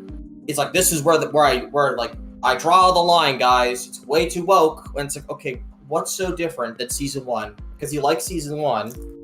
What's the difference? This is just this has always been a thing in the show, like inherently. Like as we said before, you can absolutely like criticize the right, and you can have political allegories and just political critiques, whatever. But there are like ways of writing it well and writing it badly. And okay, that's great. Yeah, I'm sorry, I gotta stop you there. No one I'll speak. Hang on, I gotta stop you there. I'm sorry. Because that's where it ends. Because all I have to say is, yes, I agree. It is dependent on how they present it. Critical Drinker doesn't know. He didn't watch the fucking season. Yeah. He would only know if it's being presented well or not if he watches it. And evidently he can't say that it's, being presented poorly until he watches it. So to pretend like it is being presented poorly is ignorant and brain dead, if anything. He is saying that he's not interested in checking it out because it seems as though he's judging based off of the reviews from Rotten Tomatoes that it doubles down on the issues he had with it prior. And that decision is stupid. Okay, and you can call that stupid. Even if he doesn't do that for a lot of other stuff that he reviews. Right, and you can call that stupid, but like, at the end of the day, it's not a qualitative. It's not qualitative analysis. It's an objective analysis. I don't even. I actually agree with Dogman right now. I don't think it's stupid if somebody hears about something that they don't like, they're not obligated to fucking watch it. Like if I hear about no. Like this, yeah, watching is different. We're talking about making claims about it. Yeah, that's what I'm trying to get to, but everyone's talking. But the point is, I'm fine with that inherently. The issue is, in the video, he makes claims about the season. He blatantly does. We can get the quotes. And he makes claims about what the season is, what the writing is, all that stuff. That is where our issue is. If he didn't make claims, I would have not cared. But the problem is he made claims about that season. He made claims about, it's written way more shallow. They don't care about storytelling, blah, blah, blah, blah. And he doesn't even know.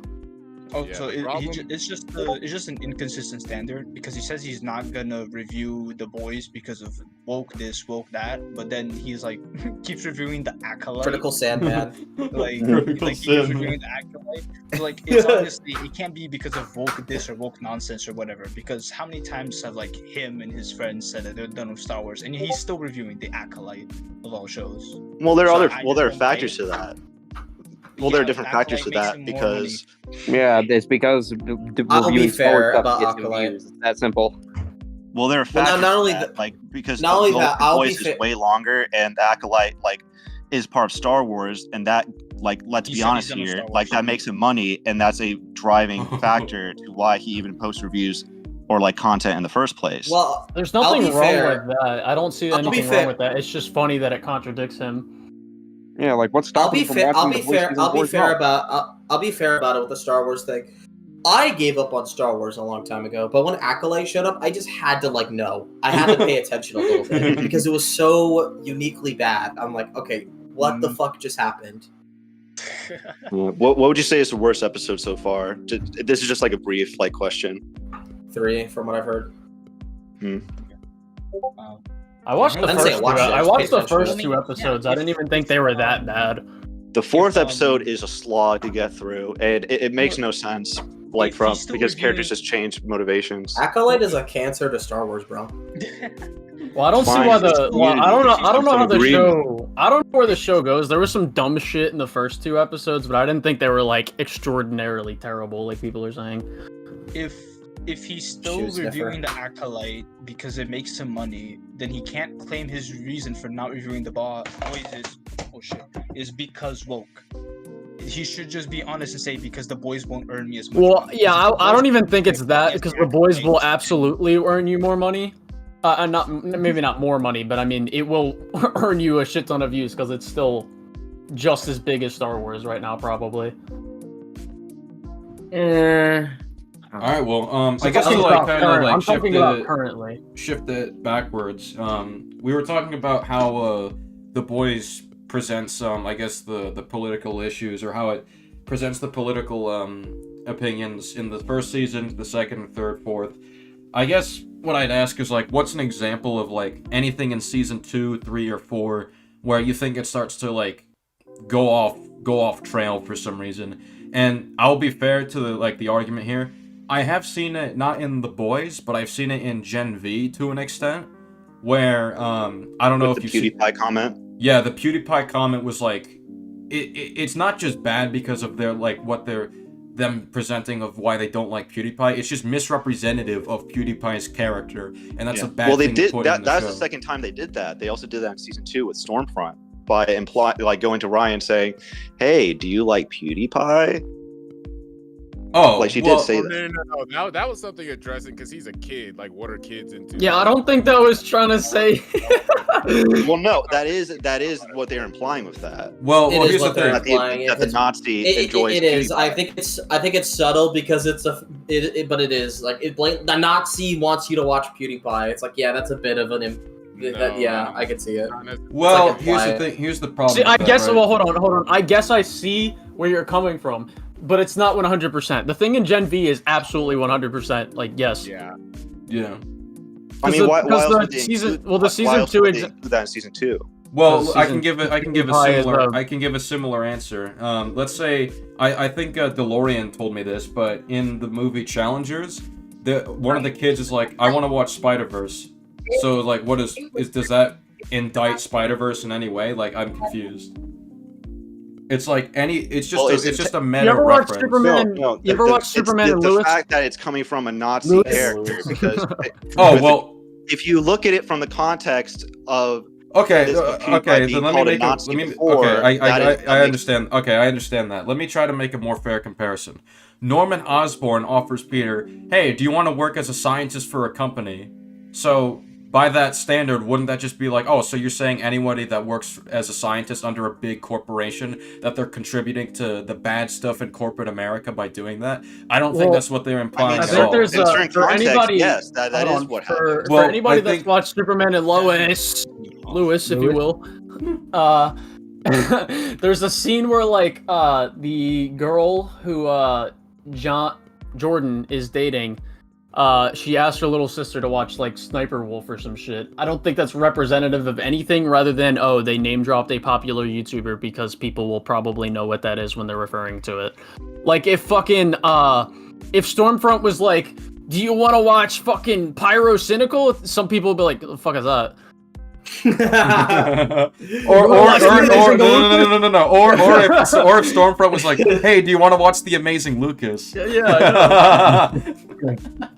Right. You But, crackers and then are some of the Homelander's worst like, no, I people wanna on watch God's green earth. It just cuts to that. right. Yeah, so I just Like- saw the scene that he was talking about. Like literally right before she said that, she asked Ryan like, "Hey, are you into anything normal kids are into, like NBA 2K?" Ah, okay. Like, that's it. Yeah, so like That's what I'm saying. Like it wasn't You know, even that NBA, deep. NBA. So they're 2K is implying not that it's about- normal to be a Well, fan no, of PewDiePie well- there. When As a he kid- as when a she kid, asked yeah. Ryan what if he knows who PewDiePie is, like Ryan asks, "Who's that?" And then she responds like saying like one of us or something. Like she says something cryptic. She probably didn't say it just like that, but she says something cryptic like that.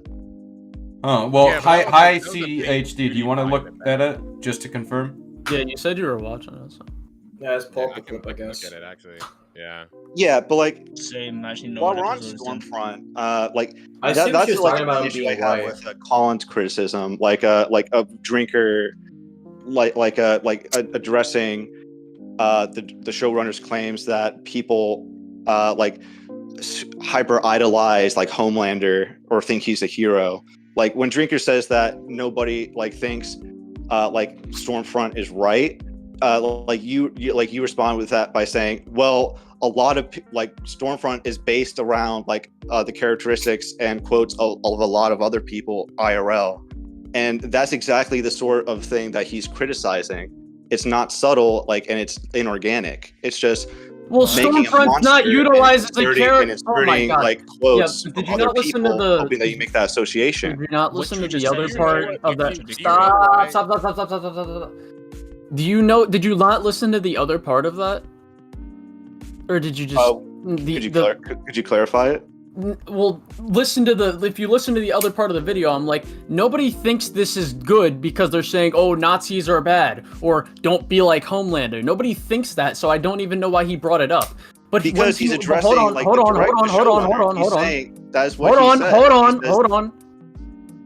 Well, holy shit. Nobody is saying that, right? But he was saying in his video that nobody thinks like this, and that's just not true. So not only was I pointing out that what he was saying is untrue, but I also bridged it to something and saying, even if it was, I didn't say verbatim, even if it was, but that's what I was saying, clarifying. Nobody watches the show for those reasons. So him bringing that up is stupid. And the showrunner's quote of him saying, I don't even remember the full fucking quote, but when he mentioned some people look at the show and they think Homelander's a good guy. What do you even say to that? It's like, he's basically, what he's saying is like, he can't control what people think of his show. And then Drinker was like, oh, well, when you don't listen to constructive criticism, as if he's actually giving constructive criticism. It's just blatantly stupid. The criticism itself isn't constructive at all. It'd be different if it was like actual criticism to the show. Like, let me ask you something. Let me ask you something. Do you think it's productive for like for a writer, right, and a conversation with a writer to just scream woke, woke, woke? This is this messaging and that messaging and that messaging, or would you think it's more productive to be like, okay, you put these politics in the show. Here's how they make the writing worse. Yeah, well, I've yet to see why Critical Drinker isn't doing the latter.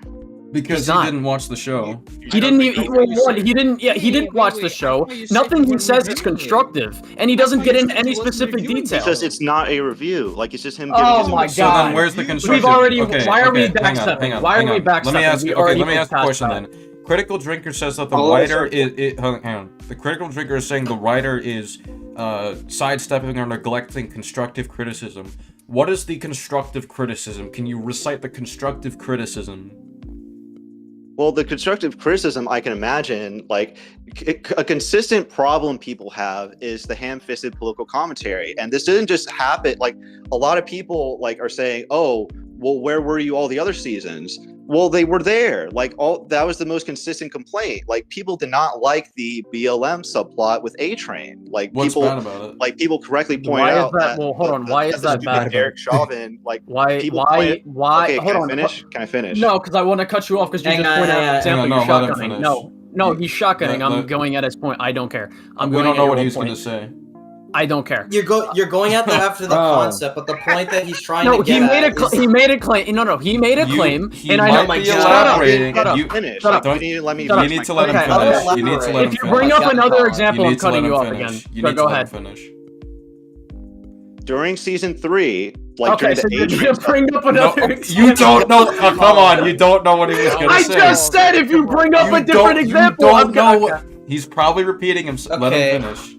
During the 3rd season, while this was going on, you had A-Train subplot with BLM, and people were saying how stupidly ham-fisted it was and how it didn't really make any sense. Like the cop soup, like him saying all lives matter, like whether or not like unintentionally he's right. Like the soups don't just simply target like black people, and their deaths aren't investigated. They target people of all races. That's literally true. Just a few episodes ago, stop. That's great. He made his point. I don't care. I want to say this. I said verbatim in my video, the politics, the stuff you're saying is ham-fisted and ruins the writing, da-da-da-da-da. You realize that's literally a part of A-Train's character, right? They're not only making fun of the left in one scenario, but also the right in the other scenario. Shut up. they're also they're doing fun the political making fun of while also having a character moment for A-Train. The reason he's doing this is because he's desperately trying to do anything to stay relevant at this point because he's at his lowest point right now. That's a character moment that adds to the writing. The political stuff does not take away from that at all. You did not understand A-Train's subplot. Hang on. A-Train was Okay, I both of you. whole arc was learning to not become a token for a corporation. Okay, He was hang on. more progressive. Hold on, because I don't want to keep. Well, what's his name again? Because I don't want to keep calling him supreme unintelligence. That's just rude and stupid. Jack. Okay, Jack Sparrow. Okay, let's calm the fuck down first of all. My guy. Let's actually focus on something instead of yelling at each other like a bunch I swear of to God, if you I swear to God, if you repackage exactly what I just said, We're not. once again, We're I'm not. gonna lose my mind. not. I'm going to lose my mind. Even if I'm doing You've done it twice now. You've done it twice than now. you, so I'm still gonna do that then. I'm just saying you've done it twice now. So here's the thing about the BLM thing. Repackaging About makes him actually fucking Okay, agree okay, more okay. often. I got him to fucking. the Someone BLM agree thing because of that, so I'm the gonna keep doing BLM it. thing and Comic Legend, you can add on to what I'm about to say. But what I want to get out is that the whole Black Lives Matter, All Lives Matter conversation is that this is actually a thing people in the real world do bring up as a counterpoint, and this character, like in the universe, is implied to be a racist. So in that case, I think it does fit in terms of like trying to include like those political talking Yeah, points. but because SK, it that's fits why the I want to character. stop Clumsy, everybody. it doesn't work. Hang on, you're not understanding Jack's point. That's why I'm trying to fucking stop. Like, let me clarify. Is the point that you're trying to bring up is like the messaging itself, like not really the character part of it, just the messaging? Like it's What do you tactless. You said it was because they don't shut know the nuance of BLM. I know Oh what my I said God. makes complete sense, but okay.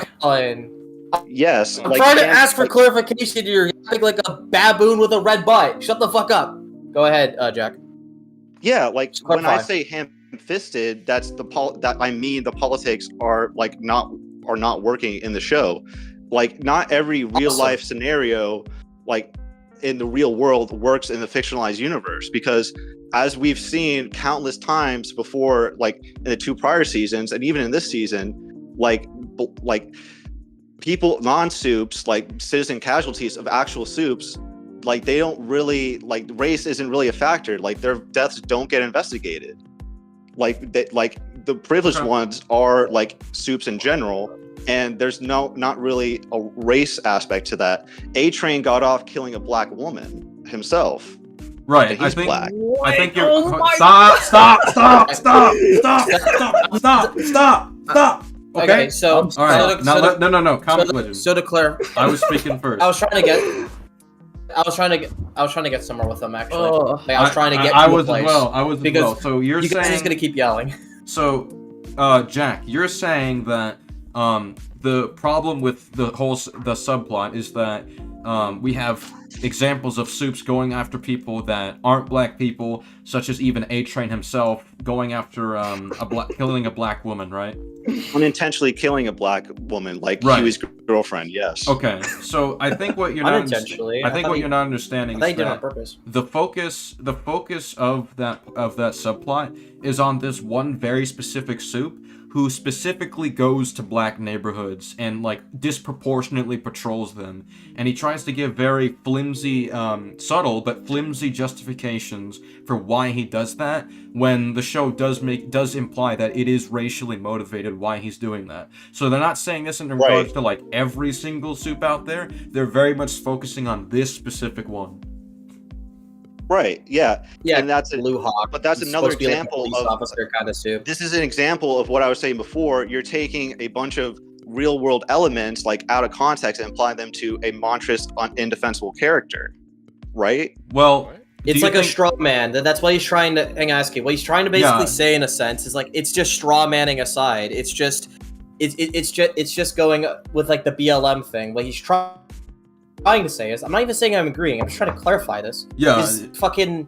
It takes a side and then it straw mans the opposition, and it doesn't really like show any nuance, which is kind of true. I will be fair. It is kind of on the nose. We're not gonna act like fucking the Blue Hawk subplot was some subtle writing when it comes to racism in black neighborhoods. It Whether it's oh on the my nose, God. hang, I was first. Whether it's on That's the nose or great. not, I think that's a separate thing. I'm just talking about whether or not it's like straw manning aside. I don't think it's really straw manning aside if it's taking arguments that are like it's inspiring its arguments in the show off things actually said in the real world. So I don't think that's a straw man there. If it's taking from things people have actually said and they're applying it to a character that is meant to I be want to racist. point out something that I said earlier. You're saying this is ham-fisted, like Drinker was saying in his video. It's like ham-fisted, all politics, no storytelling. But the A-Train thing is for his character, so it's not choosing politics over storytelling. Right. It's very important to the character. Yes, and the point isn't that like it's not important to the character, it's that it's not executed very well. That's the point. Okay. Yeah, well, wouldn't we say that's is one of the complaints that the fan base. Here's another example, because this is another like problem that I had, like with Colin's video. Like Colin, you address any criticism of like Frenchie dating Colin, haha. Like, but you address any criticism of that as homophobia or just like what the fuck? When did I say that? Name one time. Show a timestamp. Show a timestamp. Show a timestamp. Show a timestamp. Problem with that. Show a timestamp. Show a timstamp. Okay. Problem with that. What did he say that? Okay. Himiko and Frenchie were built up. They were built up. So Jack, what? Yeah, you know what happened at the what happened at the end of season 3? What happened at the end of season 3? No. What happened at the end of season 3? What happened at the end of season 3? Oh my God. Remind me. Remind me what happened at the end of season 3. Remind me. Again, people wanted to see that. Remind me what happened at the end of season 3. Shut up. I am telling you what people are criticizing. I'm telling you, remind me what happened at the end of season 3, and why is it a problem in the show that they're not dating? It is relevant. We're talking about the writing and whether it makes sense or not. I'm not even saying. I'm pointing out to you what the actual arguments are that people want. The actual argument is irrelevant because that argument is fucking stupid. Well, here's the thing: we don't know what Jack said because Colin keeps jumping and interrupting near the end. Well, no, he made okay. All right, stop. I'm not interrupting because he made a claim, so I asked for a timestamp so he substantiates that. But then you moved on. But then you moved on to something else. That's why I'm trying to get back to. I moved on to something else because he moved on to something else. So then you tell him to stay on track. Jack, where in Colin's video did he imply... Where in Colin's video did he state that you're homophobic if you criticize the Frenchie and Colin subplot? He may not have said like homophobic, but he did criticize the decision. He was criticizing people for not noticing that Frenchie was bi or something. Right, but that's a separate No. That's not even a separate thing. If you want to get into that, read out what the criticism, the Rotten Tomatoes review said, and then play my response to it. And how does that not make sense? Do you want to just stream your response right here so we can... I will, right now. Yeah, do that. Okay, well, another, like... No. Some patience, Jack. We're gonna continue. Let him stream his thing, and then we'll do another, and then you can move on. Okay.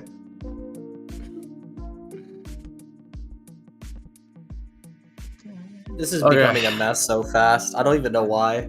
Yeah, do most Disagreement days go like this? Usually not. So what do you guys think? Unless Colin is in one of his periods, it usually doesn't go like this.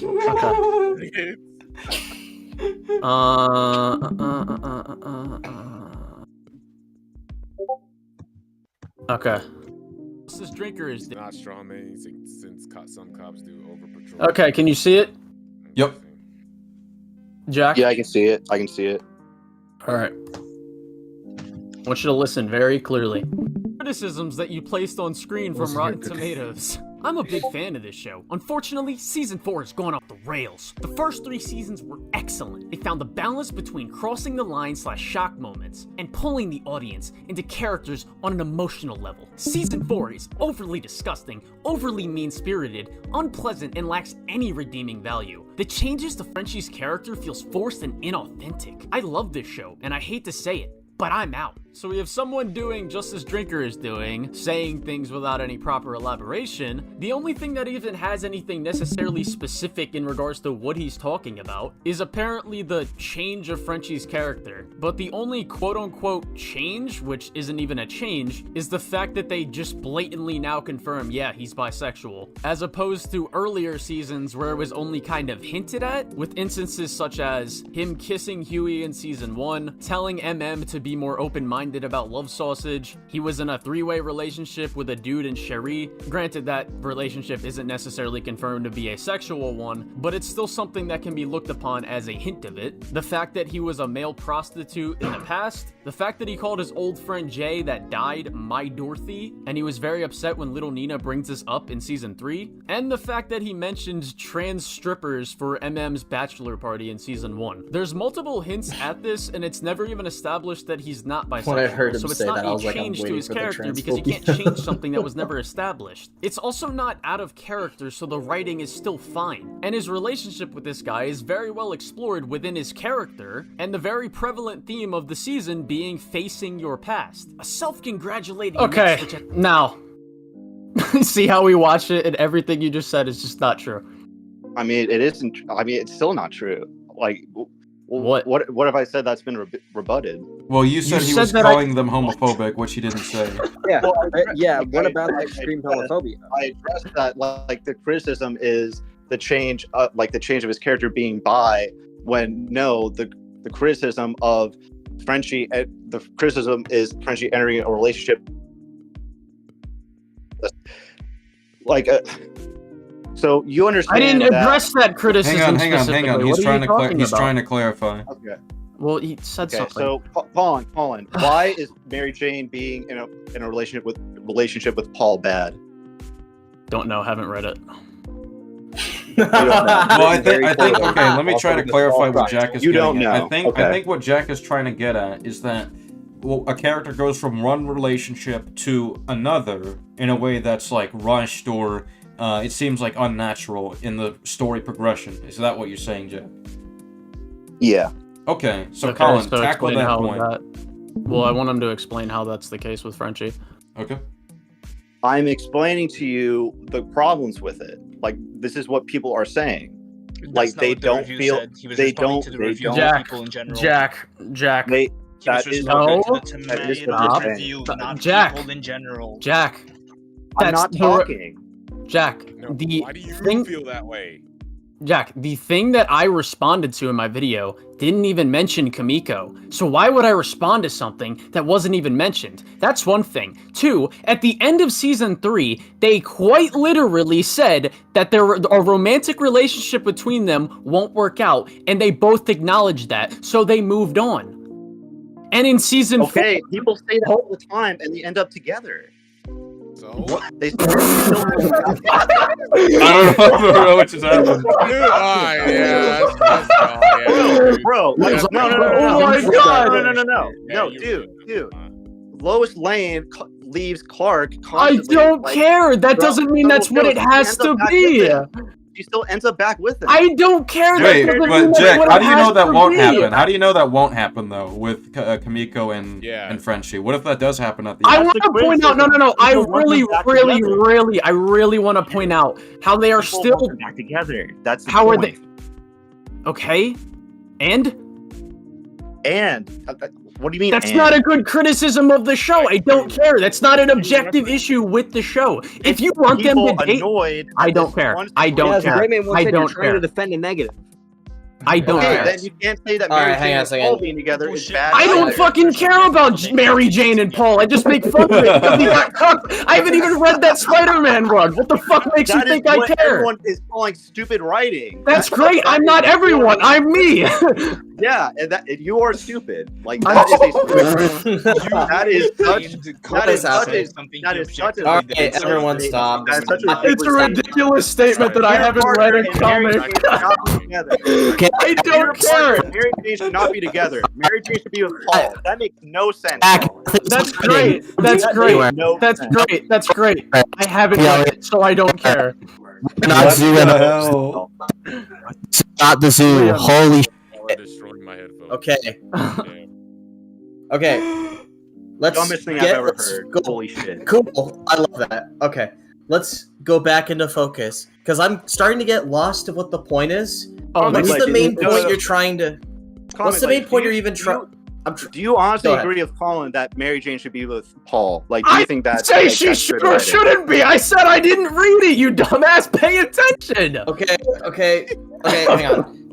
Let's get off the topic for a sec, because I'm just... Well, what's the main point you're trying to convey with us, Jack? Like, what's your main argument? Okay, like, can you get him to... Okay, I'm saying... There's so that much just yelling, because- I don't know what's happening. Just take a few steps back. It sounds like a chimpanzee exhibit at a zoo. Well, what he was trying to communicate is that he thinks the progression from Frenchie being with Kimiko to shifting to Frenchie being with Colin was rushed and it wasn't done naturally. Yeah, just because like you can put a character, like you can pair So, a character. are with we another not character defending- Doesn't mean that like it's well done. Like Okay, so we're not defending Critical Drinker anymore, because I don't remember. Yeah, we're Critical on the Drinker show. even We're on the making show. that We're on point. the show. We're on the show. Okay.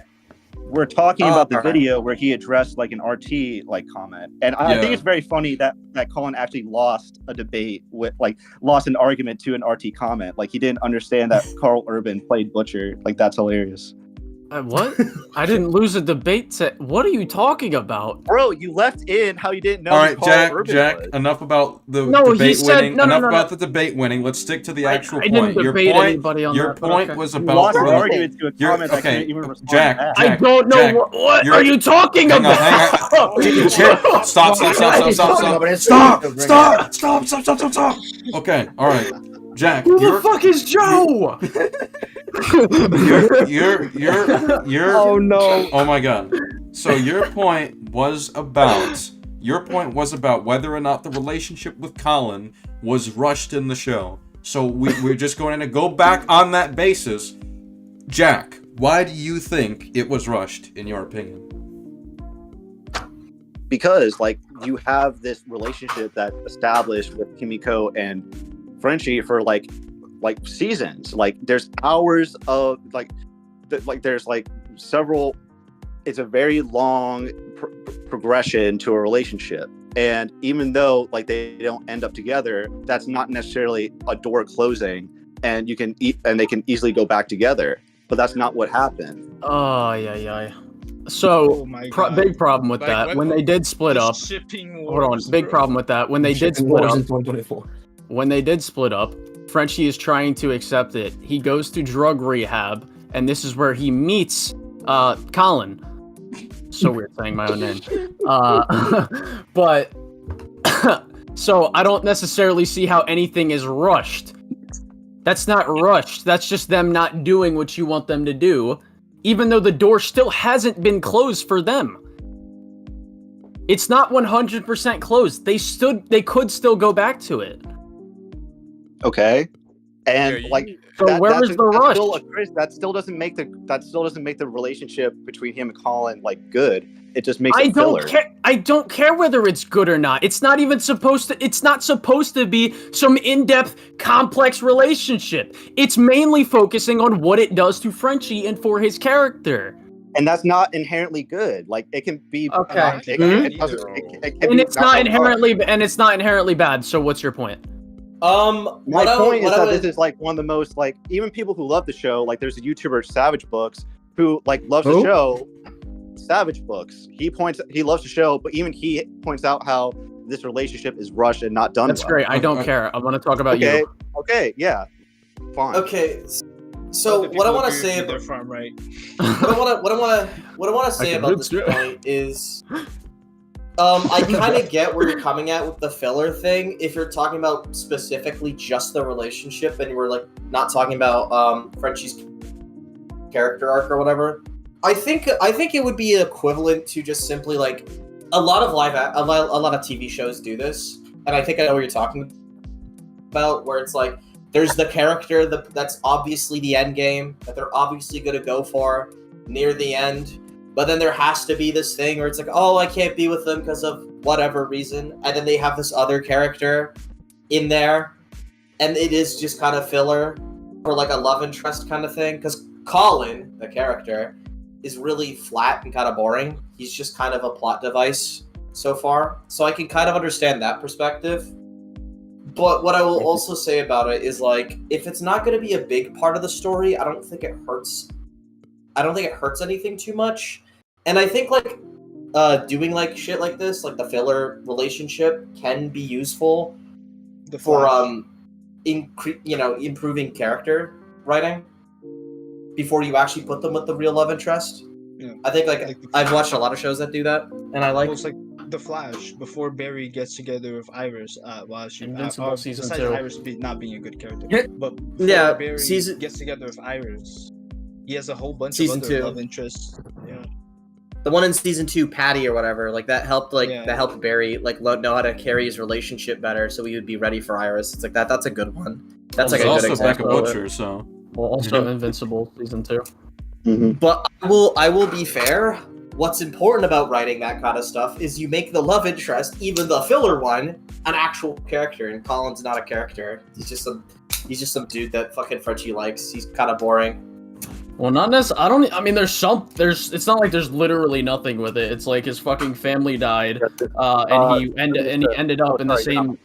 And he ended up in the same position as Frenchie because of past trauma, and now that connects to Frenchie because he literally has to face his past trauma, and so does Colin. Yeah, he's a device for Frenchie. Everything you just said there is just a device for Frenchie's character, not. Yeah, Colin's. I know, but I'm Colin's saying it just still nothing. parallels both characters, so it's a relationship that works for what they're trying to do. Well, yeah, I agree. He's a useful device. He's just not a character. That's what I would say. Yeah, Colin himself isn't supposed to be the contribution. It's what. Yeah, how I he agree develops with that. Frenchie, like how he killed his family, how his past has come back to haunt him. Essentially, that's the point. It's not supposed to be some big established relationship for the future. Yeah, I know, but what I was saying is what's going on with Frenchie is the same thing that's happening with Colin. Like they're both having the same thing, both having to face their past. I'm agreeing with But you. Yeah, yeah. I think it develops Frenchie well, but I will say like the relationship is very shallow. So like I think that could have been improved on. Well, I feel like it's kind of meant to be. Yeah. And it's not meant to be this huge in-depth thing. Well, you even said it yourself earlier, Liam. It's like it's not a very good working relationship. It's like they started with each other through drug rehab and stuff. Like it's supposed to. It's not supposed to be that. I would have liked that to be developed more though. Like hammer it in home more that this is not going to be a good relationship, because at most I think it's just obviously going to fail because he killed his family. But that's kind of. Well, I feel like that's enough. There's nothing to there tell that's us. like character reasons for Well, like that's the. Colin Well, I as feel a like that's. character. Yeah, but I feel like that's the point of it though, because like there's like every scene that they're that's with each other. It's like he's trying to get in on Frenchie, and Frenchie's trying to push him away. So you're kind of wondering what Frenchie's gonna do with this relationship and how it's gonna, impact. Well, yeah, him as a character. everything with that is good. Like, I think what I would simply say is, I don't think it's bad writing or anything. I just think it's just shallow for the relationship itself is still kind of shallow, and it could have used more development. Even if it is supposed to be actually a shallow relationship, you can still develop it being shallow. Okay. Like that could still be something you do with the writing. All right. Well, we've got a But they lot don't do more that. people. So, Jack, do you have anything else? No, thanks for having me. Yeah. Like later. No, goodbye. Goodbye. Fucking hell. Oh my god, that was awful. Oh my Jack, god. Why does Disagreement? Okay, so Got introverted robot. I'm curious what he's doing here. Introverted robot. Well, Mr. Robot thinks that season 4 is bad. Oh Jesus. I do. Well, hold on. I Alright, actually, before we get to Robot, this guy has been waiting, so. Okay. Alright. Goodbye. I think this is a problem with. I think it's a problem with PlayStation's Discord thing because he's on PlayStation. Well, then that's your fault. You caused that. Dude, caused that. SK, would you agree that Jack Kenton is decayed to Colin's comic legend? Yes. Yes. Yes. Completely. Jack Kenner's your nemesis, Colin. Holy shit! I don't even know why you got so mad at him. Because you know why I get so mad at him. You know when you have history with someone, you see it with Cade. This It's is when you have history, dude. Well, yeah, when you have history with someone being so consistently stupid, and then the stupid shit comes back, it's just like, oh, here we go again. Well, with Cade, I'm not even like I'm not angry at him. I exacerbate. It's more like exercise. Well, it's it's like also- a punching bag. It's well, like it would be the exercising same- my insult ability. Well, it would be the same thing here, except for like I told you, it's like there's levels to stupidity. When you say something so extraordinarily dumb that it just blows my mind, then I blow my fuse. What happened to That the sounds like fucking caveman guy logic, I'm not before gonna you? lie. Before me? I hear something I don't understand. I smash. I'm Colin. I eat melted cheese all day. I think this guy fixed his. Okay, yeah, it should be good. Massimo, what is your disagreement and tell me why? Oh, right now. What? Bear King Ted?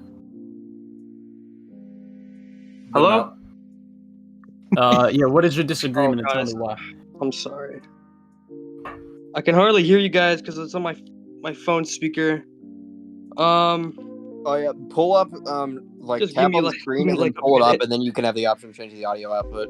You have pictures of our Discord profiles on your phone right now. There you go. All right, what's up, guys? How's it going? I don't have any major points. I was just reading, I was watching the episode 5 today, and this isn't like a huge criticism like the entire show, but I was like, there's that scene where the souped up sheep are chase them. They go. Oh, wait. Go If you haven't watched episode 5, Oh, shit, yeah, I'm just- sorry. No, I'm just telling them to deafen if they don't want to be spoiled. Yeah. So basically, they're running from the sheep. They're in the barn, and it's kind of like basically they're kind of framing like their only solution is they have that one last soup virus, and they should use it on the dead dude to attract the sheep and kill them. Yeah. But I don't know why we have 3 soups. Victoria Newman is in my opinion, she's framed to be one of the biggest, strongest soups. I feel like season 4 was kind of being. At the end of season 3, they were trying to make Victoria Newman the top 1 priority, and then Homelander, because she was going to become vice president. Why don't they use her? Starlight, who, even though she doesn't have her light powers, can still do some damage, and then Kimiko to kill these flying sheep. Because the problem is that we don't know how strong the sheep are. What if that's why they I'm scale assuming- faster in speed? Yeah, but That's why they Well, want they to do the don't- virus. I'm assuming Victoria Newman probably tried to use her power. She did, yeah. On the sheep, yeah. And it just didn't work. No, it did So- work. The problem is No, you no, can't no. just keep it up. One of the chickens. Yeah. Wait, Yeah. what? It worked on the sheep? I thought it worked on the chicken. Yeah, it did yeah, work it on the was from the chickens. chicken. Yeah, the chicken. Well, yeah, but I'm talking about the sheep because they're. Oh yeah, well with the sheep, yeah, we don't know. That's another thing. We don't know for sure if it would even work. Yeah. Because they could be on Homelander's level. As far as why they use the virus and don't take the risk, they explain it in the show. There's just a whole argument dedicated to it, so I don't really see the issue. was just The gonna one be a thing person- I will say, where I'm on the fence about with this, is if the sheep are this strong, then I don't know how they don't break through the wood of the barn. But Yeah. to counteract that point, this is a special facility that is literally meant to hold these kind of animals, so maybe they somehow made the wood stronger. They're also dumb animals. Yeah, Somehow the wood returned. Somehow the wood returned. But I just thought about this. Isn't an episode or 2 ago, Kimiko takes a grenade launcher shot to the chest and she's fine. Yeah. I feel like Kimiko has been established enough to have a certain durability and regenerative abilities that at least she could go out and engage it. But I don't know if it's just me, but maybe they say this, but I don't think they say how strong the sheep are. And Well, I that's don't the know, problem. I They just don't feel know. So it's Yeah. better to be careful. isn't it Newman that's running it? Couldn't she have tell them? Or She maybe didn't know not. what I would could be wrong. happen. She didn't know what would No, happen. no, no. She. Oh yeah. Because she thought Samir died, but I don't know, man. I was just like, how I see the boys is like they really want to kill Homelander, and if this is the last like soup virus, do they really want to get rid of it? Like they didn't really. I feel like they could have thought it through a little better. Maybe that's just me. Well, but yeah, like, I think the show. Well, that's why explains- Butcher captures Well, Samir Butcher, and wants to get Well, more. Butcher. Yeah, I was about to say Butcher has a contingency for that, and the other people, they don't want to risk their lives. Well, they also don't want. if They don't can do. this. They don't like to do morally questionable things in order to achieve these aims, even if it means taking on Homelander. Whereas Butcher is established to be different. He's willing to take those bolder moves.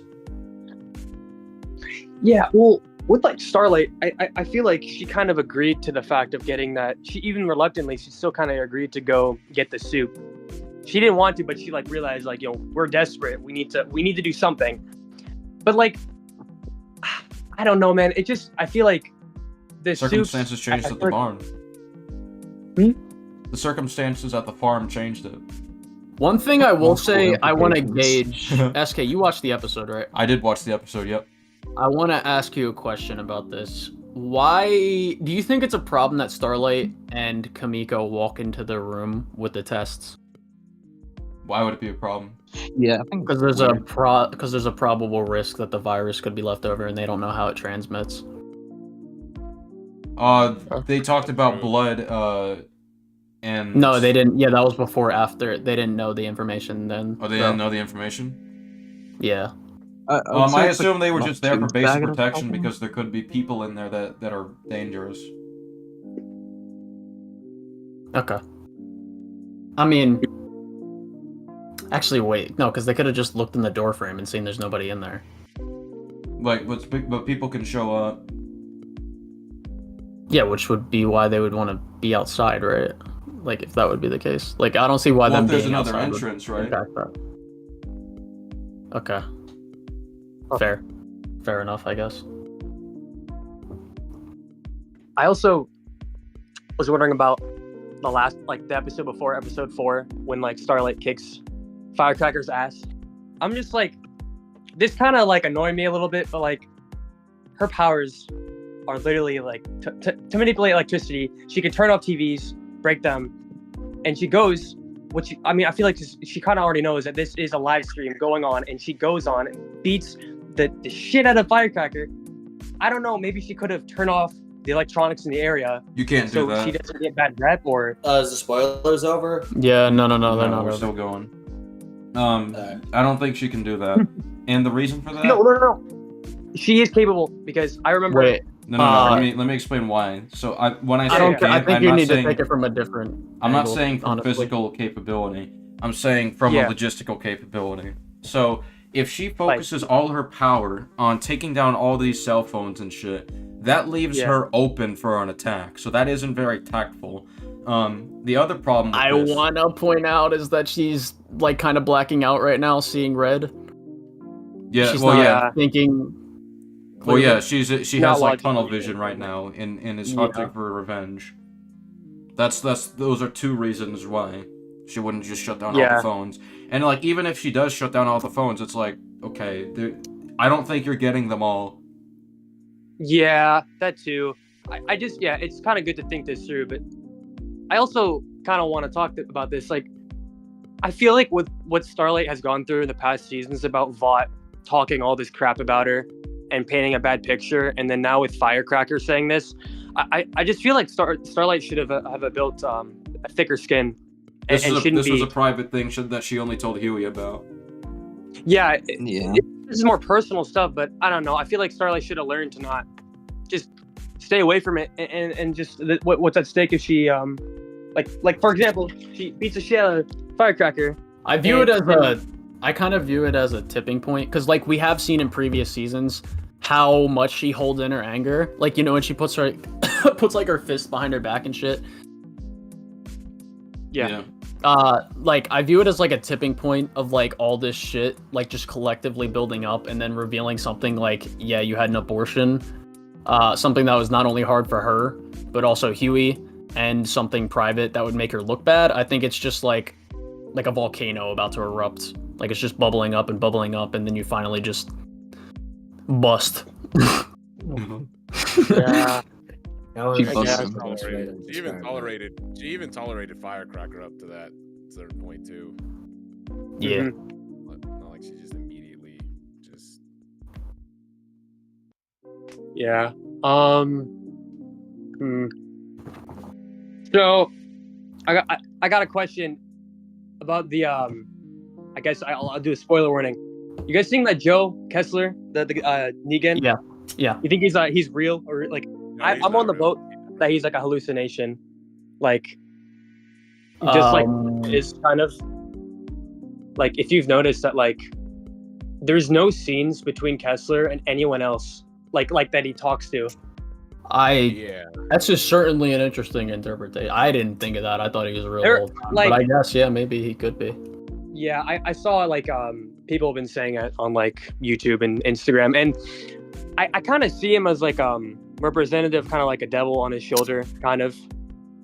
And it's like, I kind of like that. Yeah, that is actually. I feel like that makes it better. It's like, that kind of works. And I was watching the final scene of episode 5, and he's talking to the dude Samir. He cut his leg off, and he's like looking towards Kessler's direction. And the dude's like, "What the?" Like he's looking confused. Like, who is he looking at? Who the fuck is he talking to? Yeah. Yeah. That is interesting because Butcher has been hallucinating the whole season with like Becca. Yeah. That's neat.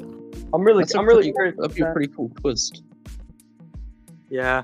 I think I kind of hit all the points, man. I was waiting a while. Dude, that last debate was fucking heated. I was like, dude, that was, oh my god. I wasn't listening in, so I'm just like hearing All shit right, about well, Mr. Robot, do you want to voice your disagreement with the season? What's good, Pimpin? Yeah. So, you're on the line. Alright, What is your disagreement?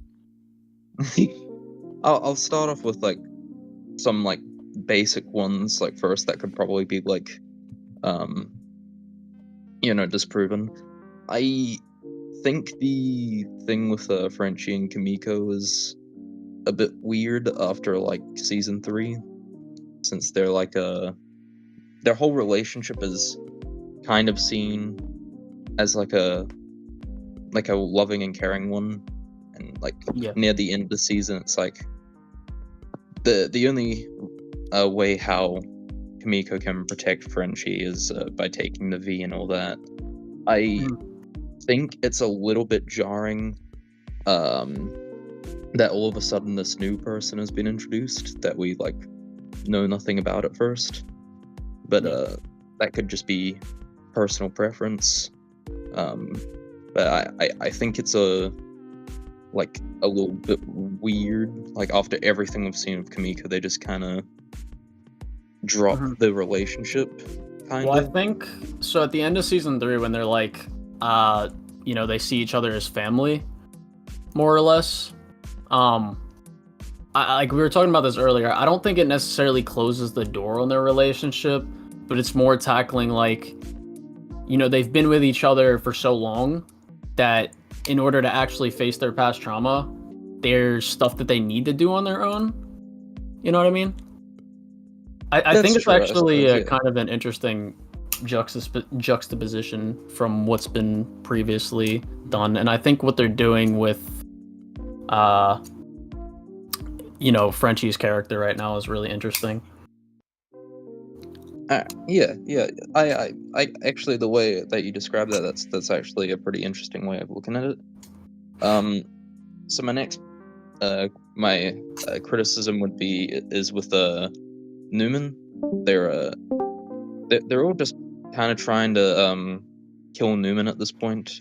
The fuck? Cool. Is there a reason why Newman hasn't killed any one of the boys yet? She doesn't want to get exposed. But like, if she killed all of the boys, then how exactly would she be exposed? Well, because they would have other people that could do it for them. Yeah, and if if you're talking about the moment at the barn, Huey's still at the hospital. So if he finds out that everyone's dead, he can leak it. And also, they're tied to the FBI now, right? The boys, like what, MM and Butcher, and I think What they're are we already. talking about now? Oh, by the way, Robot, I remember you brought up why didn't she kill the boys in season 2? Yeah, season 2. Instead, like when she killed the CIA lady's head. And it's explored later in season 3 that like she's trying to use whatever means possible to get like ahead in the race. Like there's a scene with Starlight where, you know, she knows that Huey knows and stuff. And she's like, I'm not gonna kill you. I want to try and get something from you. So I think that's why she doesn't kill him in season 2. Well, also in season 4, I she guess- explicitly says, "I did care about Huey. That was real." Yeah, I guess my main thing would be how they're like approaching on killing Newman, since they say like If it's episode 5 spoilers, you better tell me. You know, there's a lot of 6 months drops in season 4. Yeah. 6 How many months? How many months? 6 months ago. I swear to God, it's happened like thinking once Bardo. an episode so far. It's funny. I feel like they're doing it on purpose. Oh, Every time I hear 6 months, I just think of the fucking Bardo call that SK had that one time. 6 All right, months. but Multiple continue with fucking what you were- implications. No, shut the fuck up. You too, buddy. Continue with what you were saying, Robot. With So Newman. it takes the like from where season 3 leaves off. It's clear that like Butcher only has like a few months left. Frenchie makes it clear that they've been developing this soup thing, this acid that will hurt Newman for 6 months. As silly as the line is, so I think that the way they approach killing Newman is a little bit weird. Since they try to get her in an isolated area, which is fine. I think that the way that they should do it, though, since they established in season 1 from Frenchie in episode 2. I want to say that their plan to get Newman was to replace her eye drops with acid, and then like her daughter kind of fucked that up. Yeah, exactly. So like the thing with it is that like the acid the acid plan is like fine as other plans go. If I were to like plan, it'd be like maybe someone should be distracting the daughter so she wouldn't come up in the room. But either way, it doesn't really matter too much. Well, they didn't know since the acid daughter was doesn't work. soup. Well, I feel like that was the point of the Secret Service. They were supposed to be the Yeah, and either And way, like- it didn't really matter. But I guess my main thing about it is like I feel like they should have done what they did with Translucent, where they like Variety train blindfold her instead. and put like get holothane or something and knock her out and experiment on her, because like it's very clear like this is like this soup is a big deal. They can't just like that most from what they established in season 1 episode 2, most like every soup has like a different weakness. So like I feel like what like Butcher does and everything, shooting her in the head and everything, is just a bad idea. What I think would have been a better plan. I think the holothane and blindfold stuff is way more risky than what they actually do, because the stealth infiltration thing that they do, like you put acid in the eye drops, she can't expect that. Whereas if you like try to gas her or whatever, which might not even work, then there's a risk that she either gets away or fights back.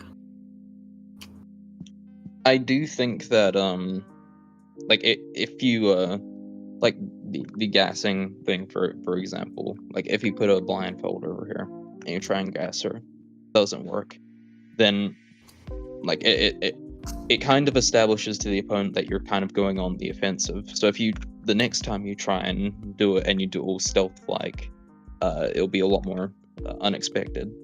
I guess what I'm trying to say is, like, if that plan doesn't work, then yeah, sure, there's always like the eye drop. Well, I mean, wouldn't you think that?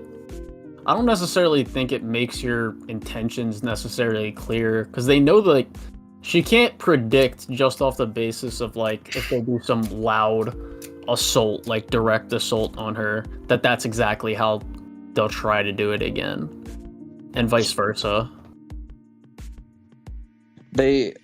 She does kind of like underestimate the boys, saying like they get worse at this like every single time, but I don't think she really sees them too much as a threat. The only reason she takes them like kind of seriously is because of the blackmail and everything.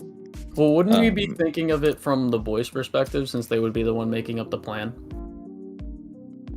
Yeah, but what I'm saying is, like, if they were to do this again, I don't think Newman would really like expect it that way, since like she kind of underestimates the boys from what I've seen of her. I mean, I don't know. I think their plan works fine either way, because like I feel like the other plan, it's like not only would you run the risk of her fighting back, it not working, possibly her getting protected by the secret service, as they call it. The secret service. Like, I feel like there's way more risks with the other plan than there is with the one they actually go for. Alright, that's fair. That's fair. My next point would be about like in episode 3, the Homelander and Huey thing. We both, you all know what I'm talking about, right? Yeah. So like I suppose, like, for the first thing you could defend saying that like Homelander isn't aware of like Huey and shit if he isn't like focusing on what's going on around him. Like for example, like Huey's making like a lot of noise in the vents and like Homelander didn't hear him. I'm assuming that like your defense of that would... Well, let me just tell you my interpretation of it, because I initially thought it was a problem as well, but I thought of something. So let me just tell you what I think and then see if you have a problem with it. So for the first part of it, I don't think he was focusing on the hearing too much. If he hears noises in the vents, then, you know, that's kind of normal for like a place. He also can't see through the vents. Like they make it clear that he can't pinpoint Huey's exact location. As far as when he does realize it's Huey, when he goes up into the vent, he doesn't know where Huey is, and he can't really fly through a vent because it's a vent. And after, when he starts lasering, it's also, I think we don't know the extent of Homelander's super hearing, like how good it is, how far he can hear, how much he can control it, to like pinpoint exact locations. They haven't really done much with that. I mean, I guess the best case of me doing is of Homelander's hearing is when in episode 1 of season 1, when he's flying outside of the building when Stillwell and I think it's like the mayor or something of some town are discussing Compound V. Yeah. Like Homelander kind of flies by, so he does have like some ability to hear pretty well. Well, I'm sorry, that scene, it was pretty close to them, and it wasn't like, because like in the scene in season 4, there's like, you know, a huge music fucking thing playing, like it's super loud in there. It's like a stadium-esque thing, and there's also like lights obstructing his vision. And I think once he lasers the innocent person in half, he kind of like gets his head on his shoulders a little bit, and he starts acting like, okay, I kind of need to chill a bit. So he's like trying to cause less collateral damage after that. And by that point, his eyes have been obstructed by not only the zinc, but also the lights that are fucking with this thing because they're super bright. And then A-Train just gets him out of there. Yeah, my like, I'm kind of fine with the fact like he lasers the vents and stuff, since he's trying to like hear him and shit. I feel like after that, he Homelander can hear things multiple miles away from him, so he probably should be able to hear Huey. So he probably could actually like. I feel like he has the ability to like tune out certain things since like the city streets and all that shit. Like Well, in season one, it would depend. They show in season one that multiple miles away, they caused an explosion to distract him, and he heard the explosion, was able to pinpoint exactly where it was. Well, that's not necessarily fair because an explosion, for example, there was an explosion like 30 minutes away from my house, and even I heard that shit. It was closer. It was okay, buddy. Well, the explosion was far enough that only Homelander heard it. Well, no. I know. I'm saying if I could hear an explosion from something 30 minutes away from my house, then I think with someone with super hearing, obviously he would be able to hear an explosion, but that doesn't necessarily mean that it proves that his super hearing is crazy, like Superman levels, where you can hear like a fart in China. The argument he brought up to me was that there were other noises that would have interfered with No, I know. I'm saying, yeah, but Liam was like, no, his super hearing would be super adept because. Well, I'm talking about it. I'm talking about the range. The range, like he's able to hear it from. If he's able to hear it from that far away, like, if they're in the same kind of building, I think he can like tune it in to hear where Huey is. Yeah, I know. I'm saying it would be hard to locate, like for the explosion thing, like. That's why I brought up, like, if I can hear an explosion from someplace like 30 minutes away from my house, then someone with super hearing would probably be able to hear that as well. But that doesn't necessarily mean that his super hearing is like crazy levels. I agree that he would be able to hear Huey in the vents. However, we don't know how good he is at pinpointing specific sounds, especially when things like music are obstructing his ears. Because in season 3, they established, like, if you play music, like with Starlight and whatever the fuck his name is, Sonic, I think his name is. Supersonic or Hypersonic. Yeah, Supersonic. If you play music, it can disrupt sound waves. That doesn't necessarily mean that Homelander won't hear them, but it does obstruct things and makes him not be able to focus as clearly. I also assume that's passive. He's like, of course he's not gonna passively hear that when he hears music. Yeah. I think if he focused, he would be able to hear Starlight still, which is why it's a risk, but it's like a necessary one. I guess the best example I can use of his super hearing is like in season 3, episode 2, when he's like doing the speech, and like this fucker is like really far away. They're like, we're gonna cut to commercial and shit, and like people are like speaking around him and shit, and he's like, don't you dare cut to commercial. Well, I think the people speaking in that little like auditorium thing are different than like not only people talking but also like loud music blaring mixed with Homelander's emotional state and not being able to focus as clearly because he's like clearly super Homelander angry. In season 2, Homelander was listened to exactly what Becca was saying through a conversation when she was out of the house in a completely different location. Like, he knew her exact words and repeated it to her face. You're right. I'm never leaving this place. I'll never get bored. That's when she was like not in the house. No. I agree. I'm saying we don't know how far she even was from Homelander. That's one. I mean, 2, the area that they're in is specifically stated to be abandoned. There's not very many things around him at all. And 3, that doesn't. I don't think he even proved that he pinpointed her exact location, where she was exactly. Well, no, I'm saying he knew exactly what she said. And like it was it would at least be like a neighborhood's worth away, because I think there's at least like a whole ass neighborhood that they have. I agree. I'm more talking about the pinpointing specifically. Yeah, like how accurate is it? I mean, he did know where she was because we see in the same scene, he's like looking straight at the camera, which means he knows she's at that part of the facility where she could see him. Or he could just be looking at the camera.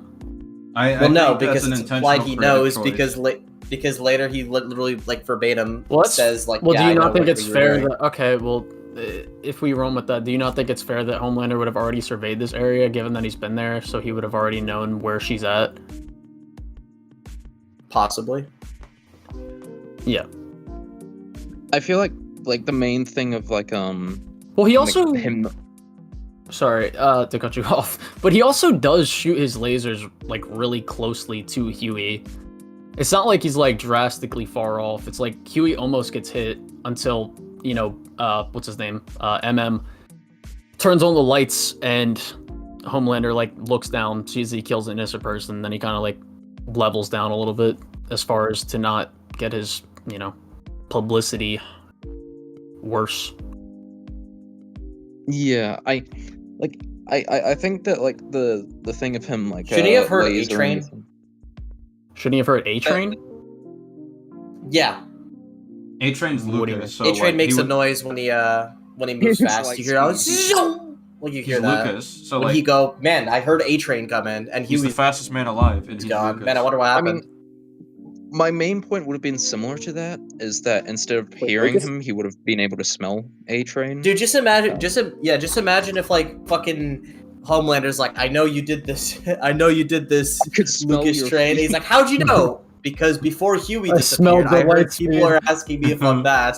Well, do we even know how loud A-Train? Well, how do we know how the smelling works? Because doesn't it determine? Because what's his name? Ryan had to The be around smelling Butch. works. Wait, Ryan had to. How much do we know that the smelling Ryan works? had to be around Butch for quite a while before he like actually like would have caught. Well, yeah, a like bit if of his that, scent. well, if that smell thing was like so crazy, wouldn't you think that Homelander would just be like sniffing around the city all the time to fucking find the boys Right. and shit? Like just fucking flying around I sniffing. don't his think the fucking... sniffing is that OP. It's not like he's like a fucking Like guard if you, dog. it's not like I if you mean, if you come here at light speed and then come back and go away, that your stench is gonna be there forever. And again, this is Lucas. This is Lucas you're talking about. This is a Well, amazing train. Hold on, I would another go thing. Another thing. Well, hold on, another thing. Well, What's another the thing. A stand Hold on. Another thing. He couldn't smell. He couldn't smell Huey in the vents until like the sweat dropped on his Falcon shoulder. Yeah, which brings to the point of like either like his like abilities weren't like you said earlier, like he wasn't really like focusing on that, like the hearing and everything. He should be able to hear A-Train would be the argument I would use. I mean, we don't Yeah, even know. I wouldn't that feel just like come down if to you can like smell. Well, hold on. Wouldn't that just come down to to like innovation? Because A-Train's noise that he makes, we don't know how loud it is, like actually in canon for the characters. It doesn't but- matter. Wait. Because we know that Homelander can detect an exact conversation a full neighborhood away, so he's probably gonna hear like a mini sonic boom whenever he moves. Whatever that noise is. Just the The train noise. Well, there's like loud music and people screaming everywhere. Since that- Is he like- focusing on? Is he focusing on the outside noises, or is he? Yeah, just wouldn't you walking think he would be? Well, don't you think he would be focusing on ventilation noises, like boom, Since he's like instead since of Huey like has left the ventilation, and is going outside. Does he know? what is Homelander? I don't think Homelander knows. He's that. listening for the so that Freddy doesn't get him. Like my main thing would be like, since he can like smell Huey from like a sweat drop, I feel like, you know, the like how fast A-Train can go. I can't believe we're having this conversation. It's such a stupid conversation. Yeah. Do you think Homelander can smell A-Train? Like, what are you? Well, no, we know he's. Wait. Counterpoint. We know Homelander's racist. So what if he specifically made it so that he can't smell black people? So that's why he. You know, maybe you've got a point here. Or maybe, Oh my god. no, maybe he's trained so he can smell black people specifically, and then he can kill them. Oh, that immediately. could be a counterpoint. That could be a counterpoint. Yeah. See, I'm So you're picking up what saying you're putting Homelander down. being a racist saved the plot armor? I don't know. I think I'm a little iffy on it either way. I don't think it's necessarily. I think it's I don't kind think it's of impossible, but I think it's lucky. Yeah, I think it's really lucky, but I don't think it's 100% I can agree with unbelievable. I'll say it's fair if you think it's a issue or something that bothers you. But for me, it's just like, yeah, it's a little iffy, but it's not 100% unbelievable. However, what I will say, episode 4, there is a scene where Huey should have died. with the people that shooted him in Kamiko, he should be dead. Shooted? There's yeah, no- shooted? Yeah, Shooted I him. agree. Shooted. The people that Shooted him. I said shoot at. Okay, that was Okay. gonna be my next criticism. So, Yeah, we not agree. only that with the shooting and everything, but he goes up against a shining, isn't it like a shining liberation thing? Yeah. Like, yeah, he goes up against a soldier, like someone who's been like trained for years, and he's Well, somehow able to like. I don't necessarily beat know. Well, they don't establish that everyone in that terrorist organization is like highly trained fighting. I mean, necessarily. looking at how the guy fights, it seems that he's pretty like skilled in what he does. Well, He was off guarded by Huey though. He didn't expect Huey to be good. Well, Like, hold at on. all. It would come down to there's two things. It would come down to we don't know how much, like how skilled the guy is, and it's also established in episode 1. I'm pretty sure where he's training with Starlight. He's been training combat wise. Huey has. Well, he's been training her mainly. I guess a nitpick of mine would like a funny little nitpick that I noticed in episode 1 is that like I don't understand why Starlight is training in that room specifically, since it would just be fucking annoying, like instead of just like maybe like a specific Go to the gym. Like yeah, just go to a gym or like a Well, I think facility or it's- something. Well, I think it would be because like that's like the safest place for them. I guess. I don't know. I don't really. Yeah, like care. yeah, again, it's just a nitpick, but I just find it really funny. I just think that she's just doing it to piss off Butcher a lot. But That could be another reason. I guess like my one of my complaints is episode 5 or 4 where Starlight goes ham on Firecracker. It's 4. 4. 4. 4. I fucking love the name Firecracker though. Like it's fucking fire, red hair, and Oh yeah, she's cracker for ginger fucking and black white. person. Yeah, that's funny. Genius. That's actually a genius name. I didn't realize that until later. But the thing is, like, early on into the thing, Butcher's like, do you know something that we don't? Like, what kind of like information do you know that could be used against you? And she's like, oh, nothing. He's like, fucking bullshit. That's bullshit. I know you're hiding something. You're a pedophile. I feel like Prove me wrong. yeah, you're a pedophile. You dated a 15-year-old. Prove me wrong. Wait, I'm confused. Like, what's the? So I feel like since there's obviously information that Starlight is hiding that could be used against her, I feel like even if there isn't any, I feel like it's not a great idea specifically to have Starlight watch the live stream when she's like right next door and could get like heated at any point in time. Like maybe like keep her in a safe like spot, like So not tell her like not to far watch away or Disagreement anything. Well, do you don't think just turn off Starlight? the Well, I think that would come this down to discussion. Starlight wanting to protect her place, because if it's right next door and they start rioting like before, there's no telling that. Yeah, like I think that's completely fine, but like which is why like they should have her close by. But like in terms of like, for example, like listening into the live stream, I think it's kind of a bad idea because like if like Firecracker says some like libelous shit about like Starlight, she can always just watch back the stream later and make a full response to it. I don't think. Well, I don't think She should have made a response video. Is that the plot? Disagreement day.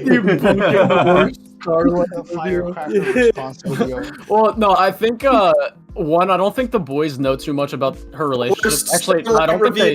No, they don't know. They don't know anything about her and Firecracker's sister. Are you complaining that the boys aren't stopping her from watching it? Is that what you're asking? Like because like they kind of know that something's up and there might be some information that could be used against her. Well, so I think all they know is like there's something there, but not explicitly what it is. And Starlight's been good at controlling herself for forever. So I think it's fair. I think like since they really don't want like anything like bad to have, they really want like they really can't have like the Starlighter shit like get out of control. Because like the group got accused of like already like planting like killing 3 people, and they only just managed to disprove that. I feel like what they don't need is like if something happens, Starlight loses control. And like if she doesn't listen to Butcher or anything, I feel like Huey would be able to like get her to like at least not watch the thing, but still stay in the building in case something goes wrong. I don't think anyone would try to prevent it because of the fact that, as far as it seems like nothing could really bother Starlight throughout the show that we've seen when they do slander her. Like, they basically like implied like she fucking like child traffics and shit. Yeah. Like, it clearly doesn't affect her. Like, You're a pedophile, the only prove me reason wrong. it affected her. The only reason it affected her this time was because of the abortion thing, which she thought they would have never known.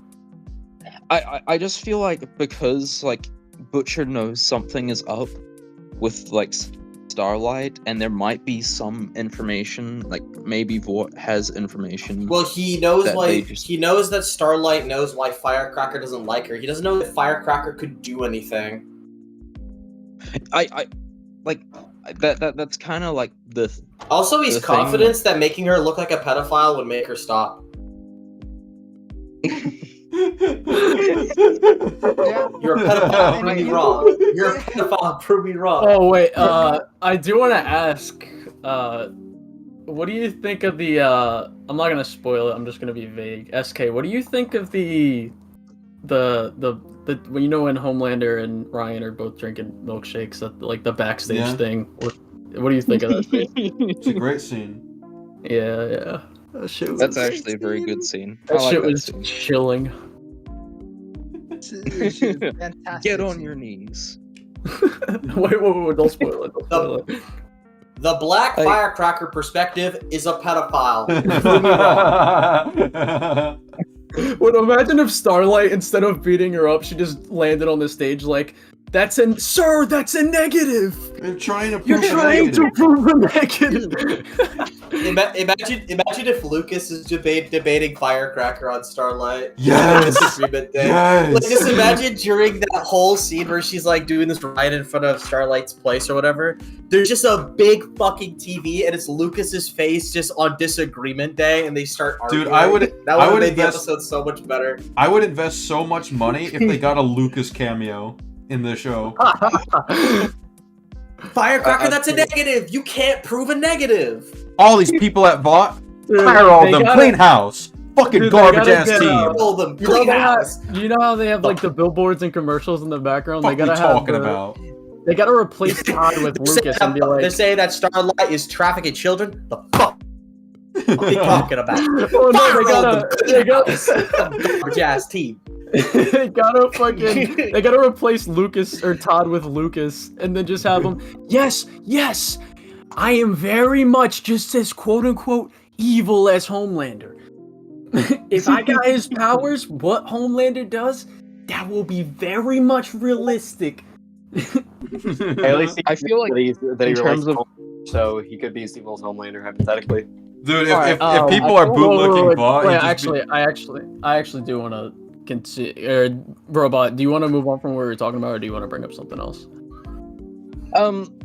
the G, yeah, read so, the like- description if you want to disagree. It does seem like we both like, you know, like agree to disagree on this point. So Yeah.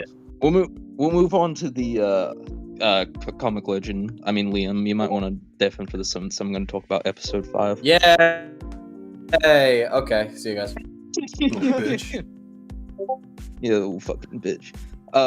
So in episode 5, similar to what the guy was discussing, he was kind of close to what I was gonna criticize for, but the thing is with the animals, right? Yeah. Like animals usually get bored after a while, so I feel like what they could have done is just waited it out, since, like, you know, they would have obviously gone like stalking for other prey. If they can't, like, you know, find food there, then they would have just gone looking somewhere else. Yeah, but they're Well, on I feet, feel so like- they're less predictable. Well, yeah, I wouldn't I even feel- necessarily say that. They were waiting for a long time and the sheep never left. Plus, the sheep have already been there for a long time beforehand. And they were just trying to get out.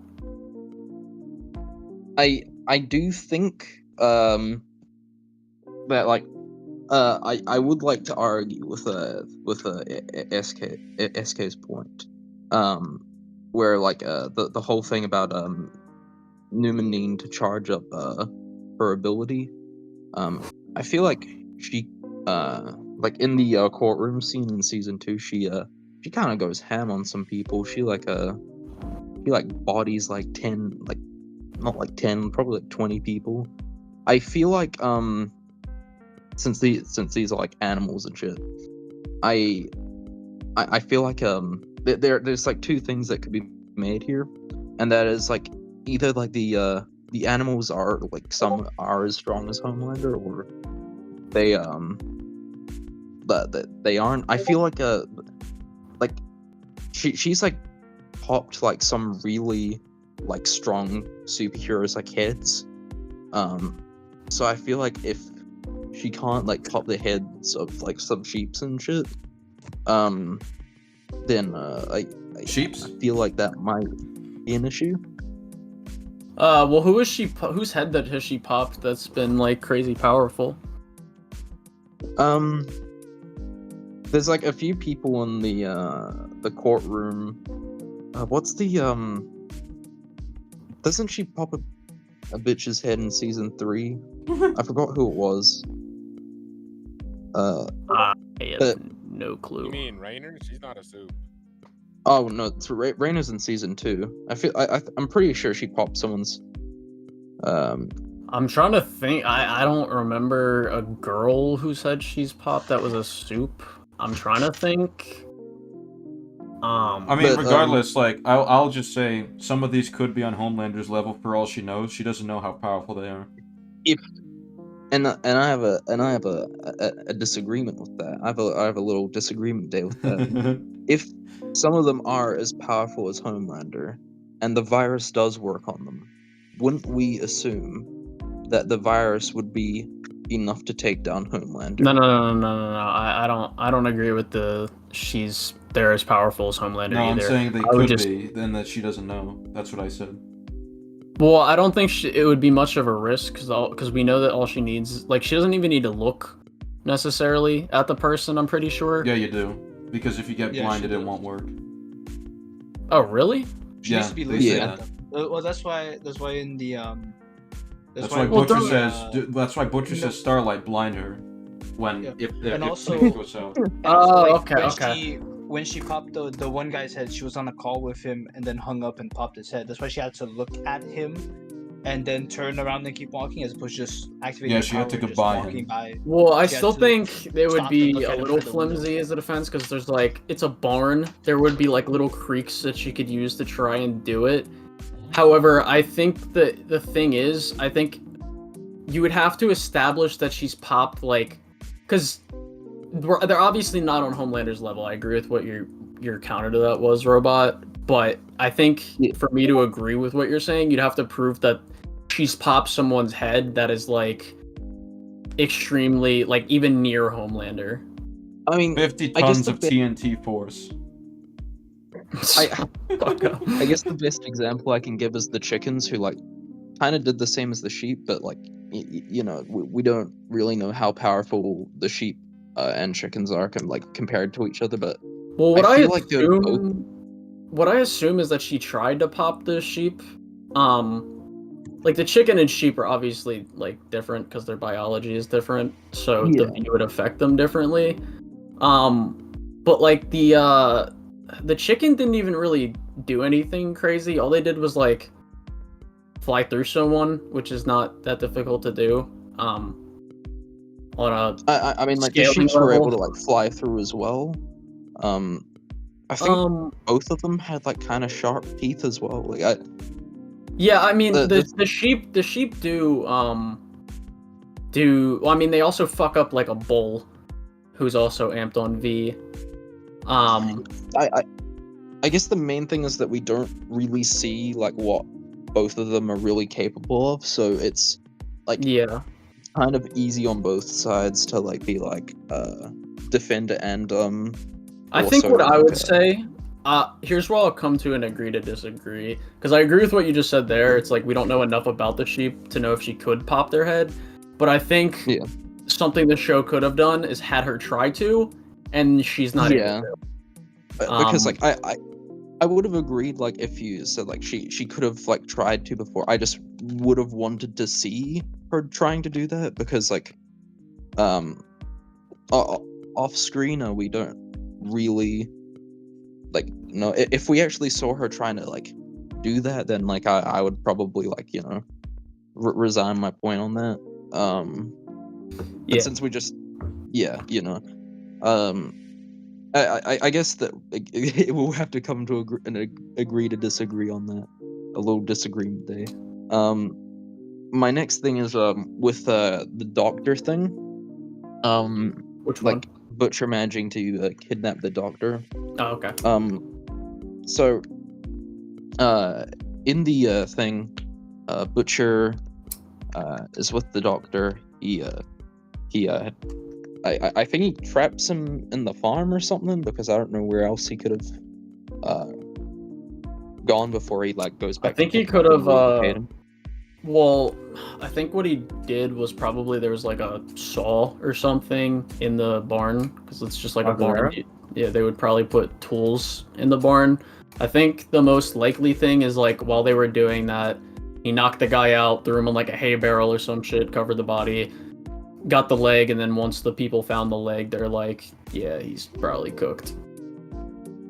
I like my only like thing with it would be like how Butcher managed to relocate the body, since like Newman is still like she's still going to investigate the area immediately afterwards. Like she's not really gonna go anywhere. She's gonna look for her friend still and all that. To see, I'm saying while she was doing that, Butcher could have done what he did. I mean, like while I would agree, but while at that time he was in the car with MM. Well, that was a time cut. I suppose so. I guess it is like for me it's a little bit weird, but like if it was a time cut, then I wouldn't really mind it. Again, I only watched the episode last night, so my criticisms ain't exactly fresh. Gotcha. Well, I mean, another thing I think could be possible, the end of the show, if the guy is real or not, Kessler, if he's real or not, I think it's possible that he could have called him and he could have did it, like the moving the body and stuff. I don't know necessarily, but I think the other thing I said still kind of holds up for it. Yeah. I feel like I guess for me it's more or less dependent on Kessler if he exists or not, which like you guys still talking about the episode 5? Yeah. God damn.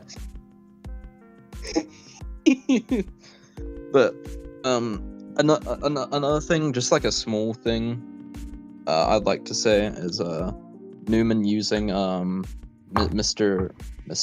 Stan Edgar's place to operate. Since that place, like since it's under Stan's name, Stan and Newman, like they're like she's an adopted daughter to Stan.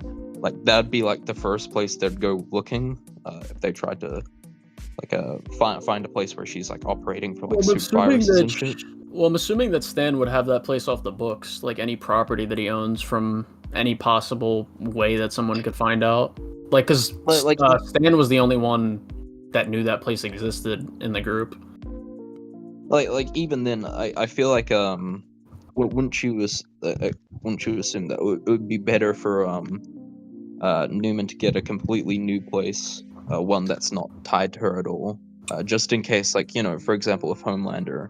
Well, I think it's more safe given the resources that she has. If she knows it's off the books, like completely off the books, that Homelander would, because like Ryan's place, for example, that was off the books for forever, and Homelander never even knew that existed for so long.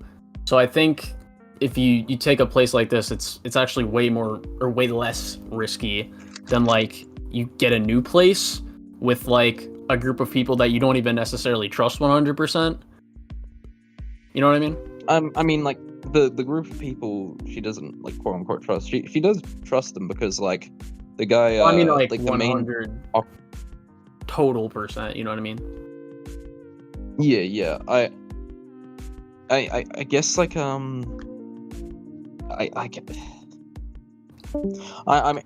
mean I suppose that's fair since like that place like already exists. Buying a new place would be kind of messy and everything and complicated to try and cover up.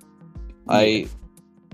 I guess my because like I'm kind of just like going off of what I remember at the moment. I don't really have shit written down. I'll go to my final critique is what happened with like is there like any cell service from what happens in like the show? Cell service. I mean, in this episode, like at in the farm? barn. Yeah. I mean, it's kind of a secluded area, so it's possible that not. But why do you ask? So like, it's kind of dependent on like is like Samir like is his name Samir? I forget. It's, Yeah, I know. Yeah. Yeah, like surviving and shit. I feel like he could have like texted Newman, saying that shit went wrong. I guess also one of the things is like. Wait, real quick. So we see that the animals escaped abruptly, and he like ran to a barn to like hide out, and it was kind of spontaneous. So I think it's fair that if he left his phone behind, he wouldn't be able to contact Newman. That's fair. But if they're in like while the boys are in the barn, wouldn't it be safe for them to try and like contact someone via their phone to help them out? Yeah, I guess it would just depend. Contact who? I guess it would. Like, yeah, I was about to say who are they? I don't know who they would contact. I mean, like they still have ties to the government, don't they? Like Yeah, but, Mallory. Like the government. The only person that would be able to help them is someone with powers. At least without drawing attention, because remember, if they draw attention, then they're fucked. I mean, like A-Train is still suppose, yeah. kind of like on their side, kind of, but not really, but also kind of. Can they trust him 100% to help them out with this and not let? I mean, Homelander. I mean, they kind of can though because of what happened in like the previous episodes. No, I think it would come down to like. Well, I think it would come down to even if they could get A-Train, like let's say hypothetically they could call him, because again it is a farm area. It's possible that they just don't have cell service. But like even if they could call him, there's no telling that he would come, given the fact that Victoria Newman's there, and he wouldn't want to blow his cover with her, because that would just put him on her list. Yeah, it probably wouldn't happen. I guess like if they could probably contact like some agents or something like that, since they do like the boys do have like ties to people. It's just then how are they gonna like the agent? What are the agents gonna do then? Send like a team to come and help I mean, them out? in my defense, this is like a thing before they use the virus, because they kind of just use the virus without immediately going to like, oh, why don't we contact these people, or why don't we do this? Well, like they once again, like the people they can contact, the only people that would be able to help them without drawing unnecessary attention from the government / Homelander is like A-Train or someone with powers. I mean, what about Newman's resources though? Who's Newman gonna call? Because she also doesn't want Homelander. Because Newman's connected to the government as well. I mean, she literally has like secret agents that like in episode 1. How are those agents gonna build them out of this? Like I said, this is like a thing to do before using the virus. Like this is like a last resort type thing that we're doing here. Like they are all very desperate to not use the virus. Right, but don't you think? But you have I to don't provide you an think? alternative. Well, hold on. Don't you think it's a little risky to call because if Vault is tracking their, like cell phones, if they see a call like that, that would still draw their attention. Yeah, typically Like when they calling- reach A-Train, they don't even call him. They just spontaneously get in contact. Yeah, like, well, He sneaks calling into- people in okay, but- general. Well, a lot of the times But- they call people in general. In I the mean, show, like- they have to smash the SIM card and move location. Yeah, like my thing is like with like in like episode 1 of season 4, like Butcher and Newman meet up, and they have like the secret agents with them. I feel like I feel like if they are able to like disclose in a secret like have a secret meeting and everything and call each other, I feel like it would be, but like even if Homelander and Vought do recognize like what's going on, there's nothing that can prove that Newman was doing anything because the virus is like gone now. Yeah. So Yeah, like but it draw unwanted attention and cause an investigation. which would be Well, detrimental like, to their plan. My I was about to say if they call these people that we don't even know if they know that the because I'm pretty sure when she arrives she already has her group with her, like her protective group with her. But if they call in new people, then that would put implications on the Multiple little secret experiment. Multiple implications on the I'm secret saying experiment that- place that they're doing as well. Like I feel like I feel like it would be like fair if Newman called like one of her people, or if To do what?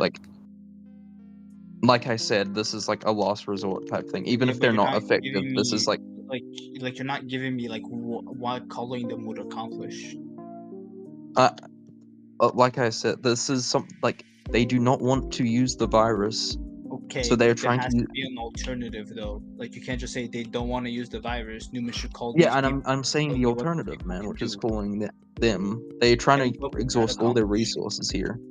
Okay, I think what what would Kronos calling is them trying to say is like, what would that? Yeah, like calling them. What would that accomplish? How would it do anything? I think. How that's would it what help it's- them? I mean, their agent team could probably like at best strategize a plan, and if it doesn't work, Are we out, still then they could- talking about episode 5? Yes. Yes. Holy No shit! way.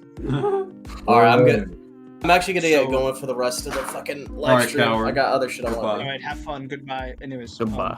So All right, she see you guys calls later. them, they strategize some like plan, and the whole time they're gonna just sit and wait. I Well, mean, this yeah, is that's what they've assuming been that- doing the entire time. Well, Yeah, this but is how also much longer can they assuming. do that? Well, this is hold on. This I is mean, if also the- hold on. This is also assuming that they even brought their phones to begin with.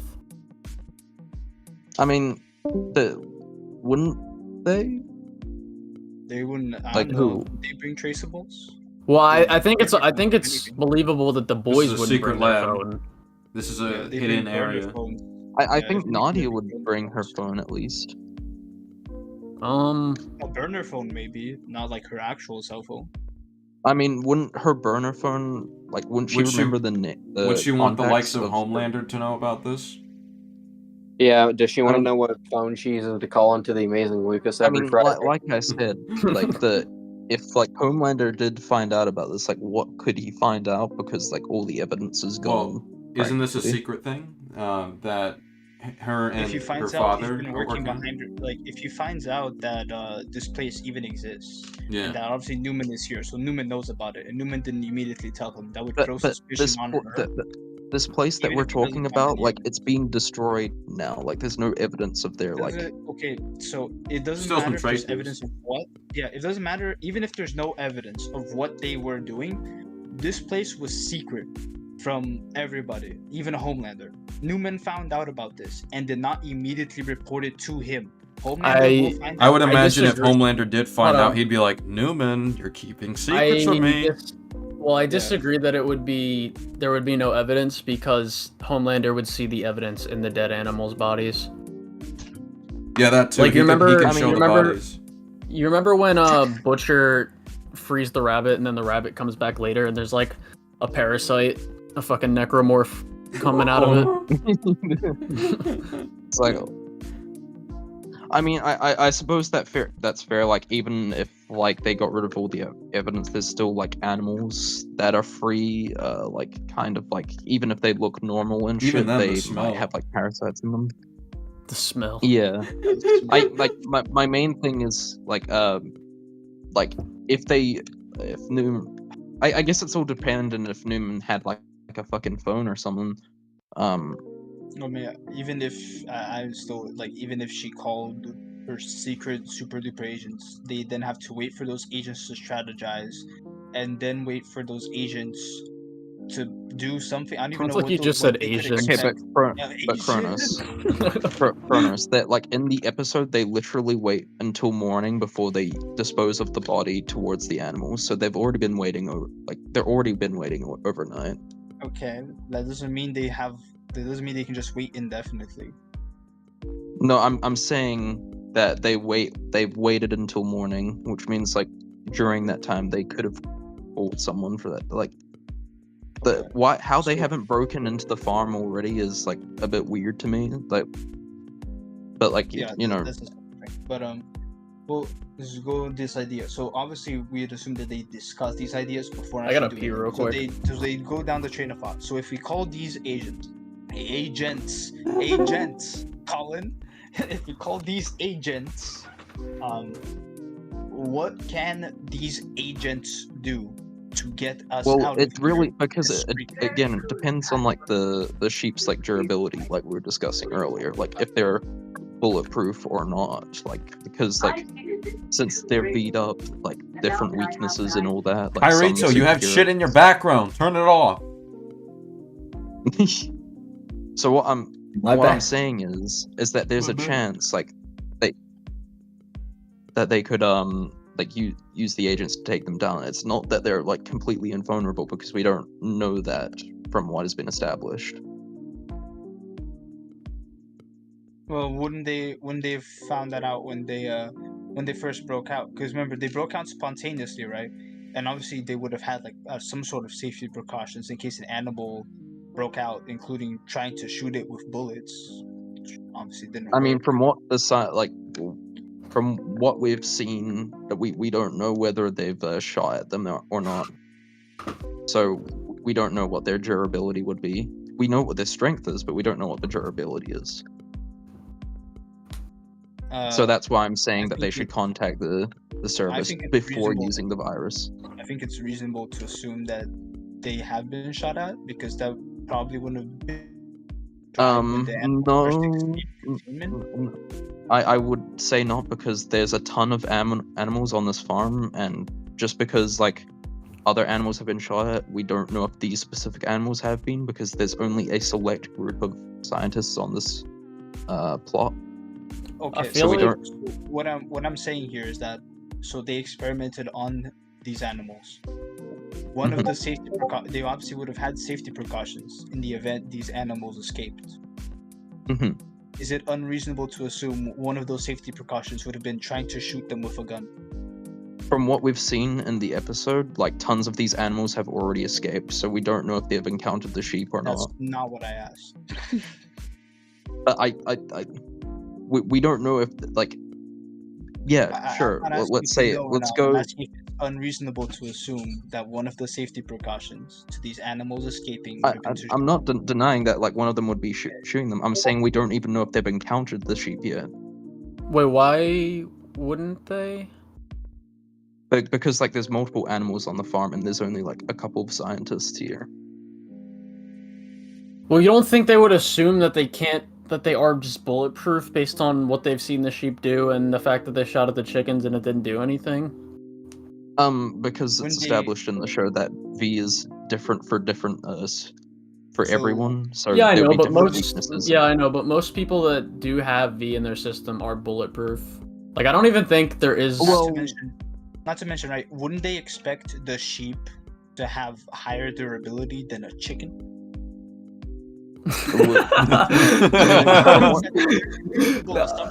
No, I don't think that's I don't think that's fair. It is silly to think about, but I don't think that's fair because, V does work differently. I think it's I think given what they've seen the sheep do, and the fact that they shoot at the chickens and it doesn't work, then they would assume, okay, yeah, they're probably bulletproof. All I'm saying is, right, I can see where you're coming from, Kronos, but I'm saying if they do have the ability to call these agents and they can strategize a plan, like they could probably make a higher caliber bullet, they could probably do something. There's a lot of different methods to this, but since we don't know whether they don't have their phones or not, that's why I'm like conceding to the point, because like we don't know whether if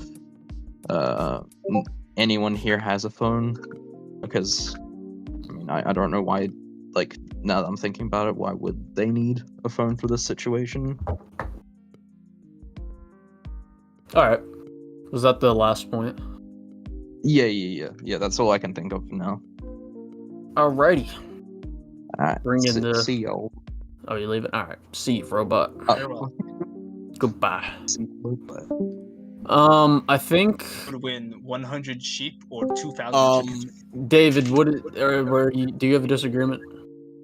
No, I was only in there just to talk to these guys. Okay. Well, why are they talking? Yeah, okay, I was wondering, why are they talking? Disagreement Day waiting is not a chat room, it is for disagreements!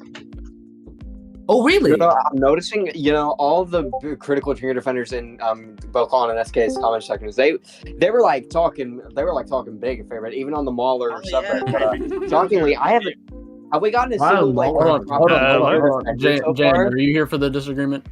Yeah, I am. Hi, nice to meet you, by the way. How's it going? What is your disagreement, and tell me why?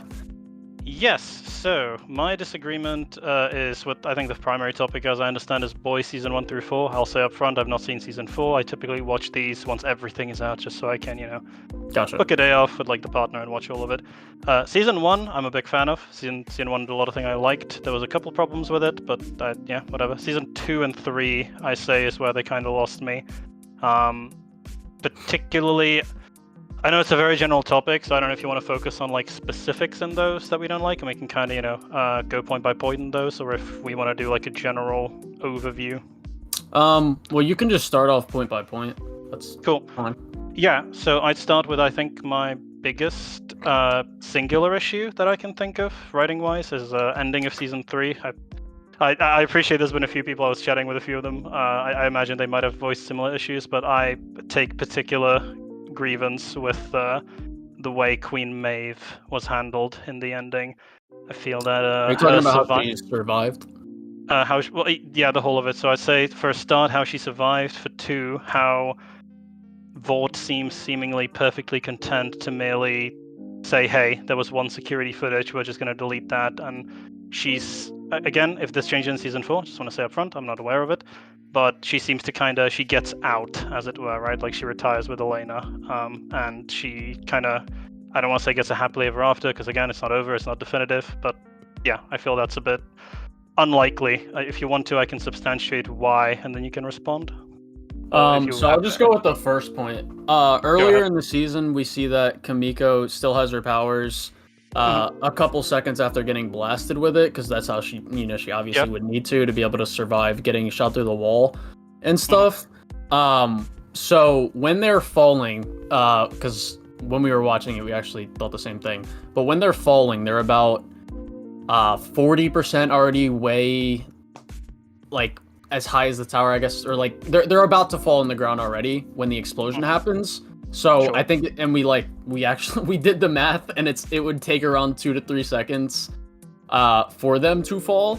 So I think when they do fall, given the fact that Maeve is also more durable than Kamiko, I think it's fair that she kept the V in her system long enough to survive the fall.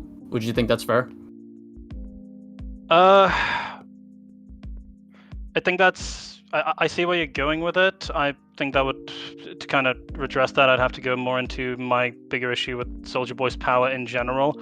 But yeah, I suppose I can accept that a little bit. I would still say, though, that it creates it creates a substantive issue for Vought, because which is kind of getting into my second part of that criticism. Well, I wanted to, I was going to go quick, with the. I myself need to get going. but I may listen to some of this in the backdrop. But this has been fun today. Okay. See you guys later. Nice to Thank briefly you to meet you, all sir. those who have gone, and good to meet you. Yep. All right. Well, for the